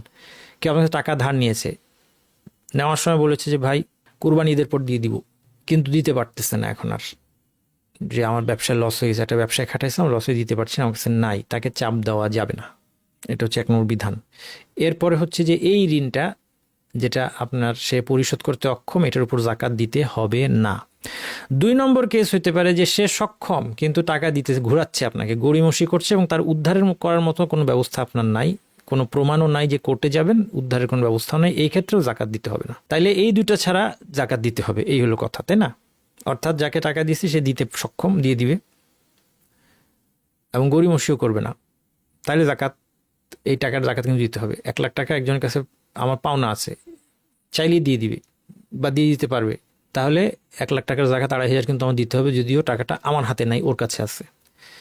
ব্যবসায়িক ঋণ, বিশেষত দীর্ঘমেয়াদী কিস্তিতে পরিশোধযোগ্য ঋণের ক্ষেত্রে আলেমদের সাথে আলোচনা প্রয়োজন। আমার যে আলোচনায় আজকে আমরা করছি এটা কিন্তু ব্যক্তিগত জাকাত, এটা কিন্তু ব্যবসায়িক ঋণ, বিশেষত এখন ঋণের ভিত্তিতে হোল কোম্পানি দাঁড়ায় আছে, যাদের সমস্ত লেনদেন ক্রেডিটের লেনদেন ঋণের ভিত্তিতে তারা করে, কিস্তিতে অনেক কিছু বিক্রি করে, এক একটা বাসা জমি বিক্রি করছে 10 বছর 15 বছর 20 বছরের লোনে, একটু একটু করে তারা সেখান থেকে টাকা পাবে, তারা কিন্তু তাদের হিসাব কিন্তু একটু অন্যরকম হবে, আলেমদের সাথে আলোচনা করতে হবে। হ্যাঁ, দেনাদার মানে আমার কাছে মানুষ টাকা পায়, এখানেও 3টা। একটা হলো যেটা বর্তমান পরিশোধযোগ্য ঋণের পরিমাণ বাদ দিবে, যেমন বাড়ি ভাড়া, কর্মচারী বেতন যা ডিউ হয়ে গিয়েছে, বাড়ি ভাড়া 2 মাস দেই নাই, বললাম আমরা উদাহরণ দিচ্ছি শুরুতে, যে বাড়ি ভাড়াটা 2 মাসের বাড়ি ভাড়া 40,000, 20,000 40,000 টাকা, আমার বাড়িওয়ালার সাথে ভালো সম্পর্ক, আচ্ছা দিব করতে করতে দেওয়া হয়নি, এখন জাকাতের সময় চলে আসছে, তাইলে এই 40,000 বাদ দিব, কারণ এটা তো আমি দিয়ে দিব আজ হোক কাল হোক। অথবা কর্মচারীর বেতনটা দেওয়া হয় নাই, বেতনটা ডিউ হয়েছে, এর পরে জাকাতের সময় আসছে, এটা খেয়াল রাখেন, জাকাতের সময়টা পরে আসছে, তাহলে এটাকে আমি মাইনাস করে বাকির উপর জাকাত দিব। বিলম্বিত ঋণ যদি থাকে, যেটা এটা উদাহরণ দেখেছি আমরা, বাসা কিনেছেন 1,20,00,000 টাকা বাসা, মাসে 1 লাখ টাকা করে 10 বছরে শোধ করবেন, এটা কি জাকাত থেকে মাইনাস দিবেন? 1,20,00,000 জাকাত থেকে না, 1 বছরে, আগামী বছর কত দিবেন আপনি? আগামী বছর দিবেন হচ্ছে মাসে 1 লাখ টাকা করে 12 লাখ টাকা, ধরলাম আপনার জাকাতযোগ্য সম্পদ হয়েছে 20 লাখ টাকা, তাইলে শুধু আগামী বছরের যে 12 লাখ টাকা পরিশোধ করতে হবে, এটা মাইনাস দিয়ে 20 লাখ থেকে 12 লাখ মাইনাস দিয়ে বাকি 8 লাখ টাকার জাকাত দিবেন। যদি ঋণ শোধ না করার সিদ্ধান্ত নয় অথবা জানে যে শোধ করতে হবে না, সেটা বাদ দিবে না। ঋণ খেলাফি, তার নিয়তি হচ্ছে আমি ঋণ শোধ করবো না, তাহলে সে কি আর জাকাত দিবে? এটা একটা প্রশ্ন, বলতে পারেন যে সে তো জাকাতই দিবে না ওস্তাদ, হতে পারে, কিন্তু তারপরে যদি কোনো কারণে সে জাকাত দেয়, সে যেহেতু ঋণ শোধ করবে না এই নিয়ত করেছে, তাইলে ওইটা কিন্তু সে মাইনাস দিবে না, পুরোটারই জাকাত দিবে। জাকাত আদায়ের ক্ষেত্রে নিয়তের গুরুত্ব, এখন কিছু মাসালা দেখে আমরা শেষ করে দিব, তারপর আমাদের প্রশ্ন উত্তর দিব ইনশাল্লাহ, 4:30 পর্যন্ত দেওয়ার চেষ্টা করবো যতগুলি পারি। জাকাত আদায়ের জন্য নিয়ত আবশ্যক।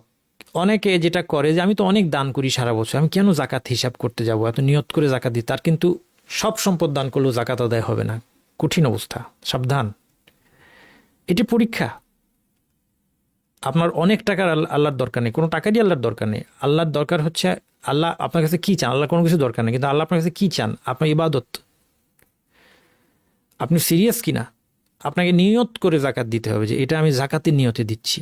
যদি দেওয়ার সময় জাকাতের নিয়ত না থাকে সব সম্পদ দান করে জাকাত হবে না। আচ্ছা, এই জন্য অনেক সময় যেটা অনেকে ভুল করেন, স্ত্রীর জাকাত স্বামী আদায় করে দেন, স্ত্রীকে বললেনও না, আমি দিয়ে দিছি, না এটা হবে না, জাকাত আদায় হবে না। আপনি স্ত্রীরটা দেন, অসুবিধা নাই, কিন্তু আপনি জানিয়ে দিতে হবে যেন তার নিয়ত থাকে।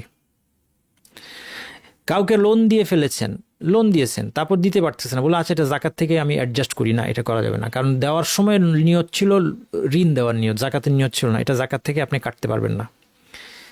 জাকাত থেকে ট্যাক্স অ্যাডজাস্ট করা যাবে না, ট্যাক্স তো দিতেই হচ্ছে, 5,000 টাকা ট্যাক্স আমার দিতেই হইলো, ট্যাক্স দেওয়ার তো সিস্টেম তো ইসলামিক না, এখন দিতে বাধ্য হয়েছে, দিয়েছি, তাহলে এটা জাকাত আসছে কত, 10,000, আচ্ছা না ট্যাক্স দিয়েছি 5,000, জাকাত দিয়ে 5,000, না এটা করা যাবে না, জাকাত 10,000 দিতে হবে। আর ট্যাক্স যে আপনি দিয়ে ফেলেছেন, আপনি মজলুম হয়েছেন, কিয়ামতের দিন আপনি এটার বুঝে পাবেন, এটা কিয়ামতের ইনভেস্টমেন্ট, কারণ সে আপনাকে জুলুম করেছে, আপনি মজলুম। ট্যাক্স নিয়েছে যে সে জালেম, তার আমলনামা থেকে, সওয়াব থেকে আপনি নিয়ে নেবেন কিয়ামতের দিন, অথবা আপনার গুনাহ তার উপর চাপিয়ে দেওয়া হবে। জাকাতের যোগ্যতা যাচাই করা খুব জরুরি, যেটা অনেকেই করেন না। অনুসন্ধান করে অধিক সম্ভাব্যতার ভিত্তিতে উপযুক্ত খাতে আপনাকে মোটামুটি বুঝতে হবে যে মোস্ট প্রবাবলি লোকটা অভাবী, আসলেই কোনো না কোনোভাবে আপনি হয়তো তাকে জানেন, চিনেন ভালো, অথবা কারো মাধ্যমে খোঁজ নিয়ে আপনাকে বুঝতে হবে যে সে আসলে জাকাতের যোগ্য কিনা। যে কেউ আপনার কাছে হাত পাতলু দিয়ে দিলেন জাকাতে তো হবে না এভাবে। অভাবী কে, কাকে জাকাত দেওয়া যাবে? যার মৌলিক প্রয়োজন পূরণের মতো যথেষ্ট সম্পদ বা আয় নেই। তার আয় থাকতে পারে কিন্তু আয়টা যথেষ্ট হয় না। যেমন ধরা যাক একটা লোক মাসে মাসে তার প্রতি মাসে ইনকাম 20,000 টাকা, কিন্তু তার সংসার চলতে কমপক্ষে 25,000 টাকা লাগে, তাহলে তার আয় আছে কিন্তু প্রতি মাসে 5 বছর 5,000 টাকা করে শর্ট, 5,000 টাকা করে প্রতি মাসে শর্ট, মানে তার স্ট্যান্ডার্ডে, প্রত্যেকের স্ট্যান্ডার্ড অনুযায়ী। তো যার 20,000 টাকা, তার তো সে যদি বলে যে আমার একটা প্রাইভেট কার থাকা লাগবে, এটা হবে না, বুঝতে পারছেন না? কারণ সে তো প্রাইভেট কারে চড়ার মানুষ না, সে বাসা ভাড়া দিয়ে থাকে। সে যদি বলে আমার নিজস্ব বাসা তো নাই, তাহলে না, না তার স্ট্যান্ডার্ডে হচ্ছে সে বাসাই থাকবে, এটা স্বাভাবিক, তার প্রাইভেট কার থাকবে না, পাবলিক ট্রান্সপোর্টে চলবে, কিন্তু সেই খরচটাও তার উঠে না, তার দরকার কমপক্ষে 25,000 টাকা, 20,000 টাকা, তাহলে মাসে 5,000 টাকা করে শর্ট আছে। আপনি প্রথমত হচ্ছে জানতে হবে, এরপরে তার 5,000 টাকা করে যেটা মৌলিক প্রয়োজনের তার দরকার, 5 সারা বছরে তাহলে 60,000 টাকা, 60,000 টাকার শর্টেজ, এইটুকু পর্যন্ত আপনি তাকে জাকাত দিবেন 1 বছরের, এর বেশি না, এর কম দিতে পারেন কিন্তু এর বেশি না। মৌলিক প্রয়োজন কাকে বলে এই প্রশ্ন আসবে। খাদ্য, বস্ত্র, বাসস্থান, চিকিৎসা, হ্যাঁ চিকিৎসাও মৌলিক প্রয়োজন। প্রয়োজনীয় শিক্ষাও মৌলিক প্রয়োজন। যতটুকু শিক্ষা একটা মানুষের এখনকার সমাজে থাকতে হয়, জরুরি, এটা ছাড়া কাজকর্ম করতে পারবে না, এটা প্রয়োজনীয় শিক্ষা, এর জন্য আপনি জাকাত দিতে পারবেন যদি না থাকে। বিবাহ করার যদি তার প্রয়োজন থাকে, যে বিবাহ না করলে সে হারামের মধ্যে চলে যাবে, তাহলে জাকাত দিয়ে তাকে বিবাহ করানো যাবে। নিত্য জরুরি জিনিস, চুলা, ফ্রিজ, এগুলিও আসতে পারে, এটা কি অবস্থা ভেদে। শহরাঞ্চলে একটা মধ্যবিত্ত, একটা দরিদ্র নিম্ন মধ্যবিত্ত পরিবারেও হয়তো একটা ফ্রিজ লাগে, তো তাকে ফ্রিজ একটা রাখার জন্য তাকে জাকাত দেওয়া যাবে। দেখছেন ইসলামের বিধানগুলো, অনেকে বলবে, অনেকে লাভ দিয়ে উঠবে, হ্যাঁ ফ্রিজের জন্য কেন না, এটা ডিপেন্ড করে তার অবস্থা অনুযায়ী। এমন সমাজে এমন আছে যেখানে আসলে ফ্রিজ ছাড়া মানুষ চলে না, কিন্তু আবার গ্রাম দেশে যান, গ্রাম দেশে হয়তো ফ্রিজের ব্যবহারই নেই, তারা ওভাবেই খাবার খেতে অভ্যস্ত যে ফ্রিজ ব্যবহার করা লাগে না, সেইখানে ফ্রিজটাকে মৌলিক প্রয়োজন বিবেচনা করা হবে না। কাজেই কোনটা মৌলিক প্রয়োজন, সময়, স্থান কাল ভেদে এগুলির কিন্তু পরিবর্তন হবে। জাকাত প্রয়োজন অনুপাতে দিতে হবে, বেশি না, প্রয়োজন বেশি না। জাকাতের অর্থ এমন কিছু কিনে দেওয়া যাবে যা স্থায়ী আয়ের ব্যবস্থা হবে। অর্থাৎ এখন বললেন যে তাকে আমি প্রতি মাসের বছর বছর না দিয়ে তাকে আমি একটা দোকান করে দিলাম, দরিদ্র লোক, জাকাতের অর্থ দিয়ে একটা দোকান করে দিলে সে আর মানুষকে হাত পাতবে না, এটাও দেওয়া যাবে। অথবা তাকে একটা মেশিন কিনে দিলে সে মেশিন চালিয়ে সে ব্যবসা করতে পারবে, আর তার হাত পাততে হবে না, এটাও দেওয়া যাবে। এটা অ্যাসেস করতে হবে ঠিকভাবে যে আসলে সে এটা দিয়ে ব্যবসা করতে পারবে কিনা, এই দক্ষতা আছে কিনা, তারপর তাকে তার ব্যবসার দক্ষতা আছে কিনা, দোকান দিলে সে রাখতে পারবে কিনা, করতে পারবে কিনা, চালাতে পারবে, সব কিছু বুঝে শুনে তাকে এই পরিমাণ অর্থ জাকাত হিসেবে দেওয়া যাবে। ঋণগ্রস্ত যদি কেউ হয় তাকে জাকাত দেওয়া যাবে, কিন্তু শর্ত আছে। একটা হচ্ছে ঋণের সমপরিমাণ তখন দিতে হবে, তা ঋণের কারণে যে জাকাত, ঋণের বেশি দেওয়া যাবে না। এরপর দেখতে হবে তার এমন কোনো সম্পদ আছে কিনা যেটা বিক্রি করে সে ঋণ শোধ করতে পারে। এটা কি মৌলিক প্রয়োজনের অতিরিক্ত? একটা জমি পড়ে আছে, জমি রেখে দিচ্ছে সে, ওইটা কিন্তু হাত দিচ্ছে না, ওই জমিতে থাকেও না, কিছুই করে না, ওখান থেকে আয়ও হয় না, ফেলে রাখছে কেন? ওই যে একসময় দাম বাড়বে। হ্যাঁ, এই জমিটা তাকে আগে বিক্রি করতে হবে। এই জমিটা বিক্রি করার আগে তাকে জাকাতের অর্থ দেওয়া বৈধ নয়। কিন্তু তার থাকার জমিটা বিক্রি করে দিতে হবে না। যে একটা জমিতে থাকে বা ওই জমি থেকে তার আয় হয়, একটা বাসায় থাকে, এটাই তাকে আপনি বললেন যে বিক্রি করে দিতে, না সেটা না। কিন্তু অতিরিক্ত তার কিছু আছে, অতিরিক্ত একটা জমি আছে, অতিরিক্ত একটা অন্য কোনো সম্পদ আছে পড়ে আছে, হ্যাঁ, এইগুলি বিক্রি করার পরেও যদি ঋণ শোধ না হয় তখন তাকে ঋণ দেওয়া যাবে। ঋণ যদি যেটা এখনই পরিশোধযোগ্য এটার জাকাত দিতে হবে, কিন্তু যেই ঋণ বিলম্বিত এবং মাসিক রোজগার থেকে তার পক্ষে পরিশোধ করা সম্ভব, কিস্তিতে একটু একটু করে সে শোধ করবে, এখনই সব শোধ করতে হবে না, আবার একটু একটু করে শোধও করতে পারছে, তাহলে তাকে ওইটা জাকাত দিবেন না। এই ক্ষেত্রেও যদি তার সামর্থ্য না থাকে এবং এখনকার কিস্তি পরিশোধের চাপ থাকে এবং সে দিতে পারছে না, তাহলে এখনকার কিস্তি পরিশোধের জন্য তাকে যতটুকু দরকার এতটুকু দিতে পারেন। অবৈধ উদ্দেশ্যে যে অথবা অবৈধ পন্থায় ঋণ নিয়েছে, সুদি ঋণ নিয়েছে, এখানে জাকাত দিতে দেওয়া যাবে না। তবে একটা ব্যতিক্রম আছে, যদি তওবা করে, সুদে ঋণ নিয়েছে, এখন ঋণের ভারে ভারাক্রান্ত, কিন্তু তওবা করেছে, বলছে না আল্লাহর কাছে মাফ চেয়েছে, আর আমি কোনোদিন সুদ নেব না, কিন্তু এখন তো এটা থেকে আমাকে বাঁচতে হবে, তাহলে তাকে, এবং সে এখন ঋণ পরিশোধে বাধ্য, তাকে জাকাত দিয়ে এই ঋণ থেকে মুক্ত করেন। আমি একজন এক রিক্সাওয়ালা বয়স্ক, উনাকে আমি এভাবে, ওনার সাথে আমি কথাবার্তা বলে জানলাম যে উনি ওই যে বিভিন্ন সংস্থা, এগুলো এনজিও, মানুষকে বোঝাচ্ছে যে তারা কত সমাজের উপকার করছে, কিন্তু তার উপকারের নমুনাটা দেখেন, বয়স্ক বৃদ্ধ রিক্সাওয়ালা, এটা তার রিক্সা চালানোর বয়স না, এই হাড় ভাঙা খাটুনির বয়স তার না, সে বাধ্য হচ্ছে রিক্সা চালাতে শুধুমাত্র তাদের কিস্তির টাকা, সুদের টাকা সে দিতে পারছে না বলে। যে চাচা আপনি সুদে কেন নিলেন, এটা তো একটা বিরাট কবিরা গুনার মধ্যে চলেছেন, যে হ্যাঁ বাবা আমি আল্লাহর কাছে তওবা করছি, আর করব না, কিন্তু এখন আমি কি করব, আমি তো এখানে বেরোতে পারছি না। জাকাতের থেকে তাকে উদ্ধার করা ভালো কাজ। যাদের জাকাত দেওয়া যাবে, মা বাবা এবং দাদা দাদি নানানি পূর্বপুরুষ যারা আছে, তাদের উপর আপনি এমনিই ব্যয় করতে বাধ্য, যদি তাদের অভাব থাকে তাহলে তাকে জাকাত দেওয়া যাবে না। সন্তান নাতি পুতি এদের উপর আপনি এমনিই ব্যয় করতে বাধ্য, যদি তাদের অভাব থাকে তাকে জাকাত দেওয়া যাবে না। অন্যান্য নিকটাত্মীয়দেরকে দেওয়া যাবে, যেমন কারো ভাই বোন ইত্যাদি, যদি এমন একটা শর্ত আছে যে এমন যদি হয় যে সে মারা গেলে এখন আমি উত্তরাধিকারী হয়ে যাব। অনেক সময় হতে পারে যে এখন ভাই মারা গেলে তার ভাই তার উত্তরাধিকারী হয়ে যাবে, ভাইয়ের উত্তরাধিকারী ভাই হয়ে যাবে এখন মারা গেলে, এই অবস্থায় তাকে জাকাত দেওয়া যাবে না, তার যদি অভাব থাকে, কারণ তার উপর এখন আপনি ব্যয় করতে বাধ্য। এখন এই ভাই তার উপর ব্যয় করতে বাধ্য, কারণ ভাই তার উত্তরাধিকারী হয়ে গেছে, এটা মনে রাখবেন, তখন জাকাত দেওয়া যাবে। নতুবা আত্মীয় স্বজনকে জাকাত দেওয়া যাবে, ভাই বোন এরকম। স্ত্রীকে জাকাত দেওয়া যাবে না, কারণ স্ত্রীর উপর আপনি ব্যয় করতে বাধ্য। যাদের কথা উপরে বলা হলো, মা বাবা সন্তান স্ত্রী, তাদের কারো উপর যদি ব্যয় করার সামর্থ্য না থাকে কিন্তু জাকাত এসেছে, জাকাত দিতে হবে, তখন তাকে দেওয়া যাবে। তো তাকে ব্যয় করার জন্য তার প্রতি ব্যয় করার মতো আর কোনো টাকা নাই। অথবা তাদের ঋণ পরিশোধের জন্য জাকাত দেওয়া যাবে। বাবা ঋণ করছে, কারো বাবা ঋণ করেছে, এখন ঋণ শোধ করতে পারছে না, ঋণ শোধ করতে গিয়ে আটকে গিয়েছে। বাবা ঋণ করে ঋণ শোধ করতে পারছে না, বাবার ঋণ শোধ করতে ছেলে বাধ্য না, এখন ছেলে জাকাত থেকে বাবাকে দিতে পারবে যে তুমি ঋণটা শোধ করো। স্ত্রী আবার স্বামীকে জাকাত দিতে পারবে, কারণ স্ত্রী তো স্বামীর উপর ব্যয় করতে বাধ্য না, তাইলে স্বামী যদি অভাবী হয় স্ত্রী তার জাকাতটা স্বামীকে দিতে পারবে। বিবিধ মাসাইল, জাকাত জানিয়ে দেওয়া জরুরি না, এটা অনেকে প্রশ্ন করেন, এই জন্য বলে দিলাম। অগ্রিম জাকাত দেওয়া যাবে কি? যাবে। নিসাব যদি, সম্পদ যদি নিসাবে পৌঁছে গিয়ে থাকে তাহলে সর্বোচ্চ 1 বছরের অগ্রিম জাকাত দেওয়া যাবে, এর বেশি না। নিজ অঞ্চলের প্রয়োজন ব্যাহত না হলে অন্য দেশে জাকাত স্থানান্তর করা বৈধ, কখনো এটা ভালো হতে পারে। যেমন আপনি এমন কোনো দেশে আছেন, অবিশ্বাসীদের দেশ, সেখানে কারো জাকাতের দরকার নাই, টাকাটা বাংলাদেশে বা অন্য দেশে পাঠিয়ে দিলেন, এটা ভালো সেক্ষেত্রে। কিন্তু সবসময় খেয়াল রাখতে হবে নিজের অঞ্চলের প্রয়োজনের ব্যাহত না হয়। আমার আশেপাশেই জাকাতের যোগ্য লোক আছে, জাকাত পাচ্ছে না, আমি এখন অন্যখানে দিয়ে দিলাম, এটা হবে না। জাকাতের টাকা দিয়ে ইফতারি, শাড়ি লুঙ্গি দেওয়া যাবে কিনা, এটা দিতে যেয়েন না। এটা আমি না করব এই জন্য যে জাকাত সাধারণত কাউকে মালিক বানিয়ে দেওয়ার কথা, সে বুঝবে তার শাড়ি লাগবে না, লুঙ্গি লাগবে না, ইফতারি লাগবে, আপনি কেন ডিসাইড করবেন?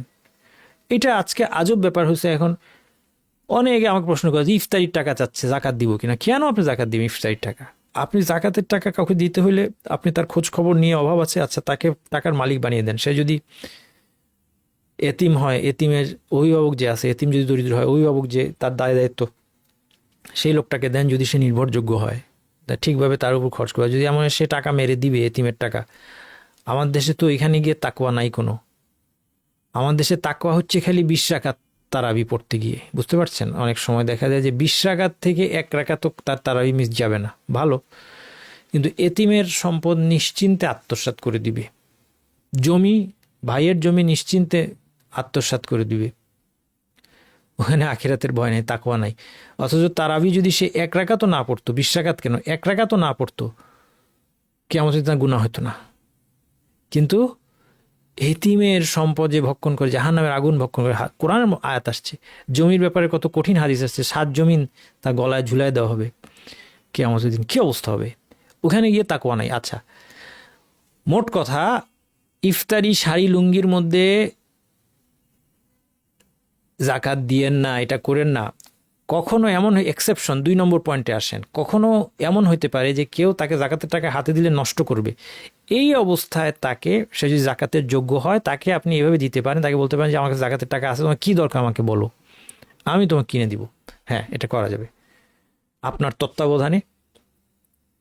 সে এসে এখন আমার বললো আমার ঘরের চাল লাগবে, আমার ঘরের বাবা চাল নাই, খুব কষ্ট পাচ্ছি বৃষ্টিতে, আমাকে জাকাতের টাকা আছে, আপনি সেই জাকাতের টাকা গিয়ে আপনি চাল তাকে কিনে দিলেন, কারণ মানে এটা খাওয়ার চাল না, টিনের চাল। কেন? কারণ ক্যাশ টাকাটা দিলে নষ্ট করে ফেলবে, দেখা যাবে, অপচয় করে। এই ক্ষেত্রে দিতে পারেন। কাজের লোককে জাকাত দেওয়া যাবে কিনা, এটা অনেক প্রশ্ন করেন। কাজের লোককে জাকাত দেওয়ার 2টা শর্ত আছে গুরুত্বপূর্ণ। 1 নম্বর শর্ত, কেন তাকে জাকাত দিচ্ছেন, আরো ভালো করে আপনার কাজ করবে, তাইলে হবে না জাকাত আদায়, সাবধান। জাকাতের টাকা দিলে জাকাতের টাকার লোভে আপনার কাছে থাকবে। এখন তো কাজের লোক থাকতে চায় না, একটু যদি আমি বেতনের বাইরে বলি যে তুমি জাকাত থেকেও তোমাকে দিব, তাহলে সে থাকবে না, খবরদার আপনার জাকাত আদায় হবে না। তাইলে এরকম কিছু নাই, সে আপনার কাছে এমনিই থাকবে, এমনি ভালো করে কাজ করবে। তারপরে যদি আপনি মনে করেন যে জাকাত দিলে অসুবিধা নেই, তাইলে দেন। 2 নম্বর কন্ডিশন হচ্ছে এটা যেন তার কোনো বেতন বা বোনাস হিসেবে গণ্য না হয়, তার বেতন বোনাস আপনার পকেট থেকে, আর এর বাইরে তার প্রয়োজনের কথা বলছে, আচ্ছা দেখি জাকাতের থেকে দিতে পারি, দিলেন, কোনো প্রতিশ্রুতি না যে দিবই তোমাকে আমি মাসে মাসে বছর বছর, না, আচ্ছা দিলাম। এবং এটা ছাড়াও সে আপনার কাছে কাজ করবে, এরকম ব্যাপার নাই যে এটা দিয়ে তাকে উৎসাহ দিচ্ছেন বাড়তি, তাহলে দেওয়া যাবে। এই হচ্ছে আমাদের ইনশাআল্লাহ আজকে আলোচনা ছিল। আমরা এখন প্রশ্ন উত্তর দেওয়ার চেষ্টা করব আপনাদের ইনশাআল্লাহ। আবারও বলছি, শস্যের জাকাত সম্পর্কে জানতে চাইলে ডেসক্রিপশনে লেকচারের লিঙ্ক দেওয়া আছে। অনেকে প্রশ্ন করেছেন যে জাকাতের প্লে লিস্টটা ছিল আগে, এটা কি হলো? আগের প্লে লিস্টও আছে, নতুন একটা জাকাতের প্লে লিস্টও আছে, ডেসক্রিপশনে নতুনটার লিঙ্ক পেয়ে যাবেন, সবই আছে আলহামদুলিল্লাহ। কেউ যদি অতীতের জাকাত আদায় না করে থাকে, বলছেন যে অতীতে 3 বছরের জাকাত দেন নাই, এখন যে জাকাত দিবেন স্বর্ণের দাম কোনটা ধরবেন? জাকাত দেওয়ার জন্য এখন যেদিন আপনি জাকাতটা আদায় করবেন সেই দিনের স্বর্ণের দাম আপনাকে ধরতে হবে। যেটা আমরা বলেছি, যেই দিন জাকাত প্রাপকের হাতে তুলে দিচ্ছেন, স্বর্ণরূপের জাকাত যদি টাকা দিয়ে দেন, তাহলে যেদিন আপনি অভাবীর হাতে জাকাত তুলে দিবেন অথবা প্রাপকের হাতে জাকাত তুলে দিবেন, সেই দিনের দামে আপনাকে এটা দিতে হবে, ঠিক আছে? এই মাসালাটা খেয়াল রাখবেন।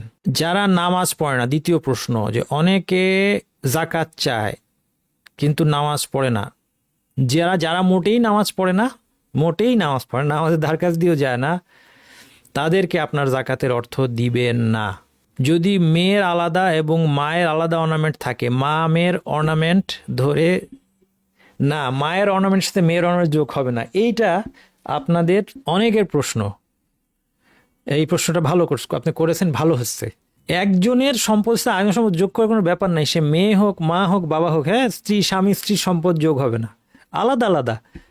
তাইলে মেয়ের 5 ভরি স্বর্ণ, মায়ের 5 ভরি স্বর্ণ, 2টা মিলে 10 ভরি না, দুজনের কারোই নেশায় পৌঁছায় নেই, বুঝতে পারছেন? এটা যেন আর কখনো প্রশ্ন না শুনি, এত সহজ প্রশ্ন এটা বারবার শুনলে হবে না, কিন্তু আমি বলে দিয়েছি। স্ত্রীর 5 ভরি স্বর্ণ আছে, স্বামীর 5 ভরি মানে কি, নেশাবের 2 ভাগে 3 ভাগ, আর স্বামীর নেশাব 1 ভাগে 3 ভাগ, দুজনে মিলে কি জাকাত দিতে হবে? না, 1,60,000 টাকা ধার দেওয়া আছে 1 বছরের বেশি সময় থেকে। হ্যাঁ, এখন আপনি তার কাছে এই টাকা চাইলে সে দিতে পারবে কিনা অথবা দিবে কিনা। যদি দিতেও পারবে না, দিবে না এমন অবস্থা হয়, তাহলে এটা জাকাত আমাকে দিতে হবে না। এই হচ্ছে কথা। 6 লক্ষ টাকার 4 ভরি স্বর্ণ আছে, আমার টাকা অনুযায়ী রূপার নিসাব হয়, তাই টাকার জাকাত বুঝছে। আমি কি স্বর্ণের বিক্রয় মূল্য সমপরিমাণ টাকা সহ মোট টাকা হিসেবে জাকাত দেবো নাকি শুধু 6 লক্ষ টাকার জাকাত দিব? আচ্ছা, তাইলে এই আপনি বুঝতেই পারছেন 6 লক্ষ টাকা দিয়ে তো আপনার নিসাব হয়ে গিয়েছে। তাইলে স্বর্ণের, এখন প্রশ্ন হলো 4 ভরি স্বর্ণের জাকাত দিবেন কিনা। তাইলে প্রশ্নটা দাঁড়ালো হচ্ছে স্বর্ণের জাকাত দেওয়া বাধ্যতামূলক কিনা। আমাদের দেশে যে ফতোয়া চালু আছে হানাফি মাযহাবের ফতোয়া মতে স্বর্ণের জাকাত দিতে হবে। আর অপর মতটা যদি শুনতে চান, সেই মতে বলা হচ্ছে যদি স্বর্ণটা সঞ্চয়ের জন্য রেখে থাকেন, সঞ্চয়ের নিয়তে, যে স্বর্ণর দাম দিনে দিনে বাড়ে থাকলে আমার টাকাটা সংরক্ষিত থাকবে, তাহলে জাকাত অবশ্যই দিতে হবে।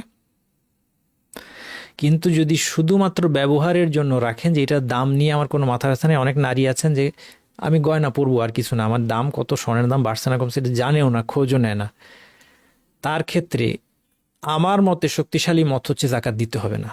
আমার মত মানে এটা আমি আবিষ্কার করি নাই, আমি বলছি যে দুইটা মত এটা অতীতকাল থেকে আছে। এটা হলো জমহুরের মত, 3 মাযহাবের মত, মালিকি, শাফি, হাম্বলি মাযহাবের মত। আর হানাফি মাযহাবের মত হচ্ছে, আমাদের হানাফি মাযহাবের মত আমাদের দেশে হচ্ছে যে জাকাত দিতে হবে। তো কেউ যদি জাকাত দিয়ে দেয় খুবই ভালো, আলহামদুলিল্লাহ, নিরাপদ সে। কিন্তু কেউ যদি বলে যে আমি এই 4 ভরি স্বর্ণ আমি শুধু ব্যবহার করি, এটা সঞ্চয়ের কোনো নিয়ত নাই, আমি দামও জানি না, স্বর্ণের দাম বাড়ে না কমে না কি, আমার এটা নিয়ে কোনো মাথা ব্যথা নাই,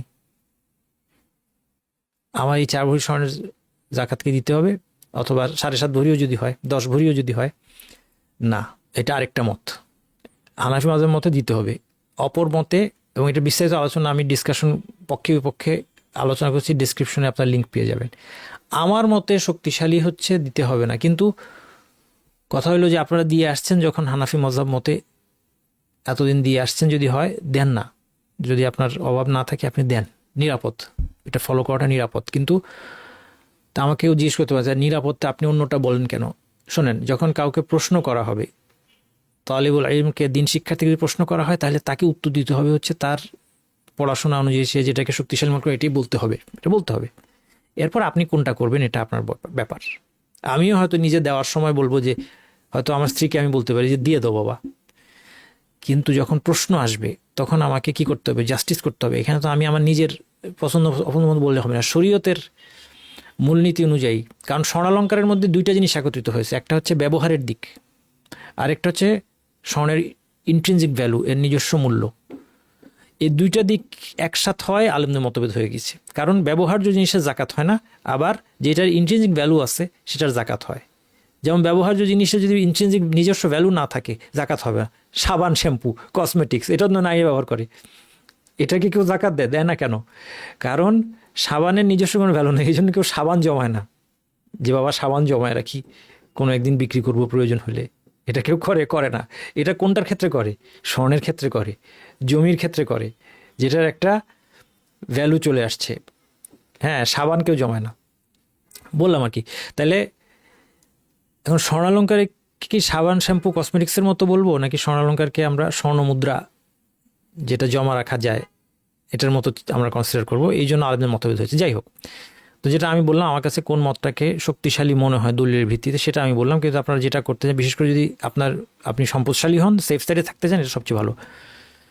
7,94,000 টাকা আছে ব্যাংকে, এই টাকার জাকাত কতটুকু হবে? জাকাত কতটুকু হয় এটা আপনারা নিশ্চয়ই জানেন, এই জন্য আর আমি বলি নাই। 2.5% বা 40 ভাগের 1 ভাগ। তাহলে 7,94,000 টাকার 40 ভাগের 1 ভাগ কত হয় দেখবেন, এটা জাকাত দিবেন 2.5%। সুদের টাকা যদি এসে থাকে আপনার কাছে, প্রথমত সুদি টাকা যেন না আসে সেই ব্যবস্থা নেবেন। আর যদি এসেই থাকে, এটা থেকে আপনি হত দরিদ্র লোকদেরকে অথবা জনকল্যাণমূলক খাতে আপনি এটা সওয়াবের আশা ছাড়া ব্যয় করে দিবেন, এই হারাম থেকে বাঁচার জন্য। গত বছর 2 লক্ষ টাকা আর স্বর্ণ ছিল, নেশাব পরিমাণ আদায় হলে জাকাত দিয়েছে। এই বছর টাকা নাই, কিন্তু সে কয়েক মাস আগে স্বর্ণ কিনেছে, এখন কি সেই স্বর্ণের জাকাত দিবে নাকি স্বর্ণের টাকা দিয়ে যদি স্বর্ণ কেনেন অথবা রৌপ্য কেনেন অথবা বিক্রয় পণ্য কেনেন, তাহলে নতুন করে বছর হিসাব করবেন না, টাকার বছরই স্বর্ণ রৌপ্য বিক্রয় পণ্যের বছর। প্রভিডেন্ট ফান্ডের উপর জাকাতের বিধান আলোচনা করেছি অলরেডি, ভিডিওটা দেখে নেবেন। ছাত্র জীবনে স্টুডেন্ট পড়াতাম, টাকা জমাতাম, আমি একটি মুসলিম সমাজে জাকাত নিয়ে গাফেল ছিলাম, এখন ভালো জাকাতে আগের জাকাত হিসাব করতে পারি। যদি আপনি নিশ্চিত হন যে আপনার নিসাব হয়েছিল, তাহলে এখন একটা আন্দাজ করবেন, আন্দাজ করে একটা জাকাত দিতে হবে আপনাকে, আন্দাজ আপনাকেই করতে হবে।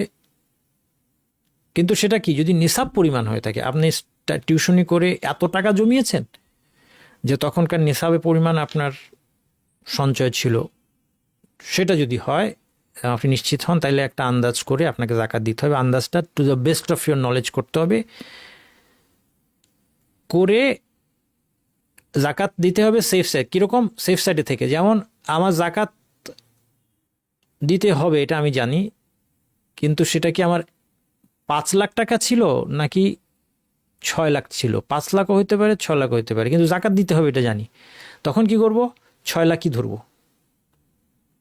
হ্যাঁ, না আপনি বলেন যে 5 লাখের কম হবে না, 5 লাখের বেশি হইতে পারে, কিন্তু আবার 6 লাখের বেশি হবে না, তাহলে একটা লিমিট পেয়ে গেলেন 5 লাখ আর 6 লাখ, তাহলে 6 লাখ ধরে এটার জাকাত দিয়ে দিবেন, প্রোভাইডেড যে আপনি নিশ্চিত আপনি জাকাত আপনার উপর ফরজ হয়েছিল। বাবার অল্প কিছু পেনশনের টাকায় আমার বাবার ডায়ালিসিস চলে, চালিয়ে যেতে হবে যতদিন তিনি বাঁচেন। কেবল ডায়ালাইসিস বাবদ কিডনি অসুখে খরচ 1 লাখ টাকা। পেনশনের টাকা ইসলামিকে রাখা, সেখান থেকে পাওয়া লভ্যাংশ এবং অনেক সময় আসল টাকা ভেঙে মাসের খরচ চলে, অন্য আর কোনো সম্পদ নাই। বাবার কি জাকাত দিতে হবে কিনা, কেউ হিসাব করবেন।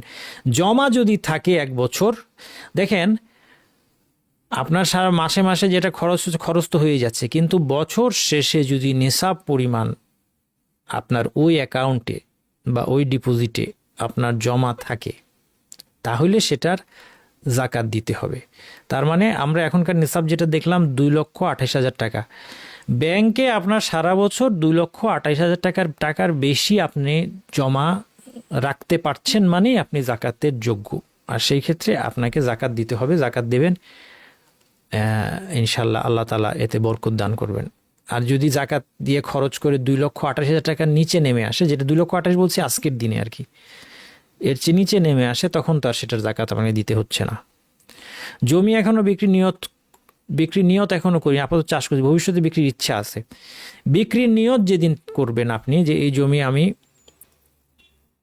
আমার জমির মূল উদ্দেশ্য হচ্ছে এক সময় বিক্রি করে আমার লাভ হবে, এটাই, এই জন্যই জমিটা আমি রেখেছি। কোনটা মূল এটা দেখতে হবে, চাষবাসটা মূল, চাষটা মূল, নাকি একদিন বিক্রি করবোটা মূল। জমিটা রেখেছেন মূলত কোন নিয়তে, একটা নিয়ত আপনার মূল, এটা আপনি নিজেই বলতে পারবেন যে এখানে চাষ করাটা মূল না, চাষের জন্য জমি কিনি নাই, জমি কিনছি ফেলে রাখবো, দাম বাড়বে এক সময় বিক্রি করব, আর যতদিন পড়ে আছে ততদিন চাষ করতেছি। এই ক্ষেত্রে 2 ধরনের জাকাত দিতে হবে, প্রতি বছর জমির বাজার দরের উপর জাকাত দিতে হবে, আর শস্যের জাকাত দিতে হবে আপনাকে, ফসলের জাকাত, যেটা যদি সেটা জাকাত নিসাব পরিমাণ হয় এবং সেটার মালিক আপনি হন। এটা বিস্তারিত ডেসক্রিপশনে আপনারা লিঙ্ক পেয়ে যাবেন। শস্যের জাকাত। বিয়ে হয়েছে 8 মাস, বিয়েতে 3 ভরির কাছাকাছি স্বর্ণ। এখন আমার হাজব্যান্ড প্রতি মাসে 10,000 টাকা করে আমার ব্যাংক অ্যাকাউন্টে জমা দেয়, এখন তো 60,000 জমা হয়েছে, এখন আমার 1 বছর হয় নাই, চান্দ্রমাস অনুযায়ী পরের বছর রমাদানে দেই, তাহলে তো 1 বছরের বেশি হয়ে যায়, তাহলে আমার করণীয় কি? না, তাহলে রমাদানে দিবেন না, আপনার নিসাবে পৌঁছাচ্ছে কখন সেটা বুঝতে হবে।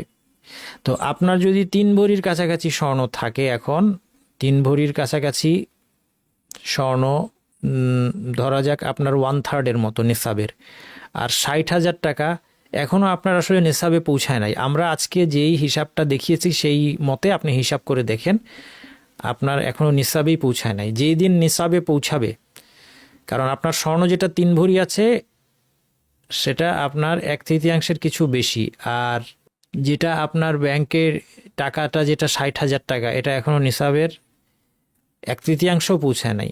হ্যাঁ, এটা যখন আপনার বাকি নিসাবের আপনার স্বর্ণটা এখন নিসাবের কত অংশ, এটা অঙ্ক করে বের করেন, আজকে যেভাবে আমরা করলাম এরপরে কত টাকা হলে নিসাবে পৌঁছাবে সেটা হিসাব করেন। সেই পরিমাণ টাকা জমা হওয়ার 1 চান্দ্র বছর পরে জাকাত দিবেন। এটা রমাদান হোক বা না হোক, রমাদানে জাকাত দিতে হবে এমন কোনো ব্যাপার না। বরং যেই মাসে যেই মাসে গিয়ে যেদিন নিসাব হবে সেদিন আরবি মাসের তারিখটা দেখবেন, ওই তারিখে প্রতি বছর আপনি জাকাত দিবেন। রমাদান কোনো প্রয়োজন নাই, বুঝতে পারছেন?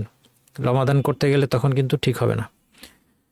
অথবা নিসাবে পৌঁছার পরে একবার জাকাত দেন, আর এর পরের জাকাতটা আপনি অগ্রিম রমাদান দিয়ে দিতে পারেন, যে সবসময় রমাদানে আপনি একটু অগ্রিম জাকাত আদায় করছেন, সেটাও করতে পারেন যদি আপনার রমাদানেই দিতে চান।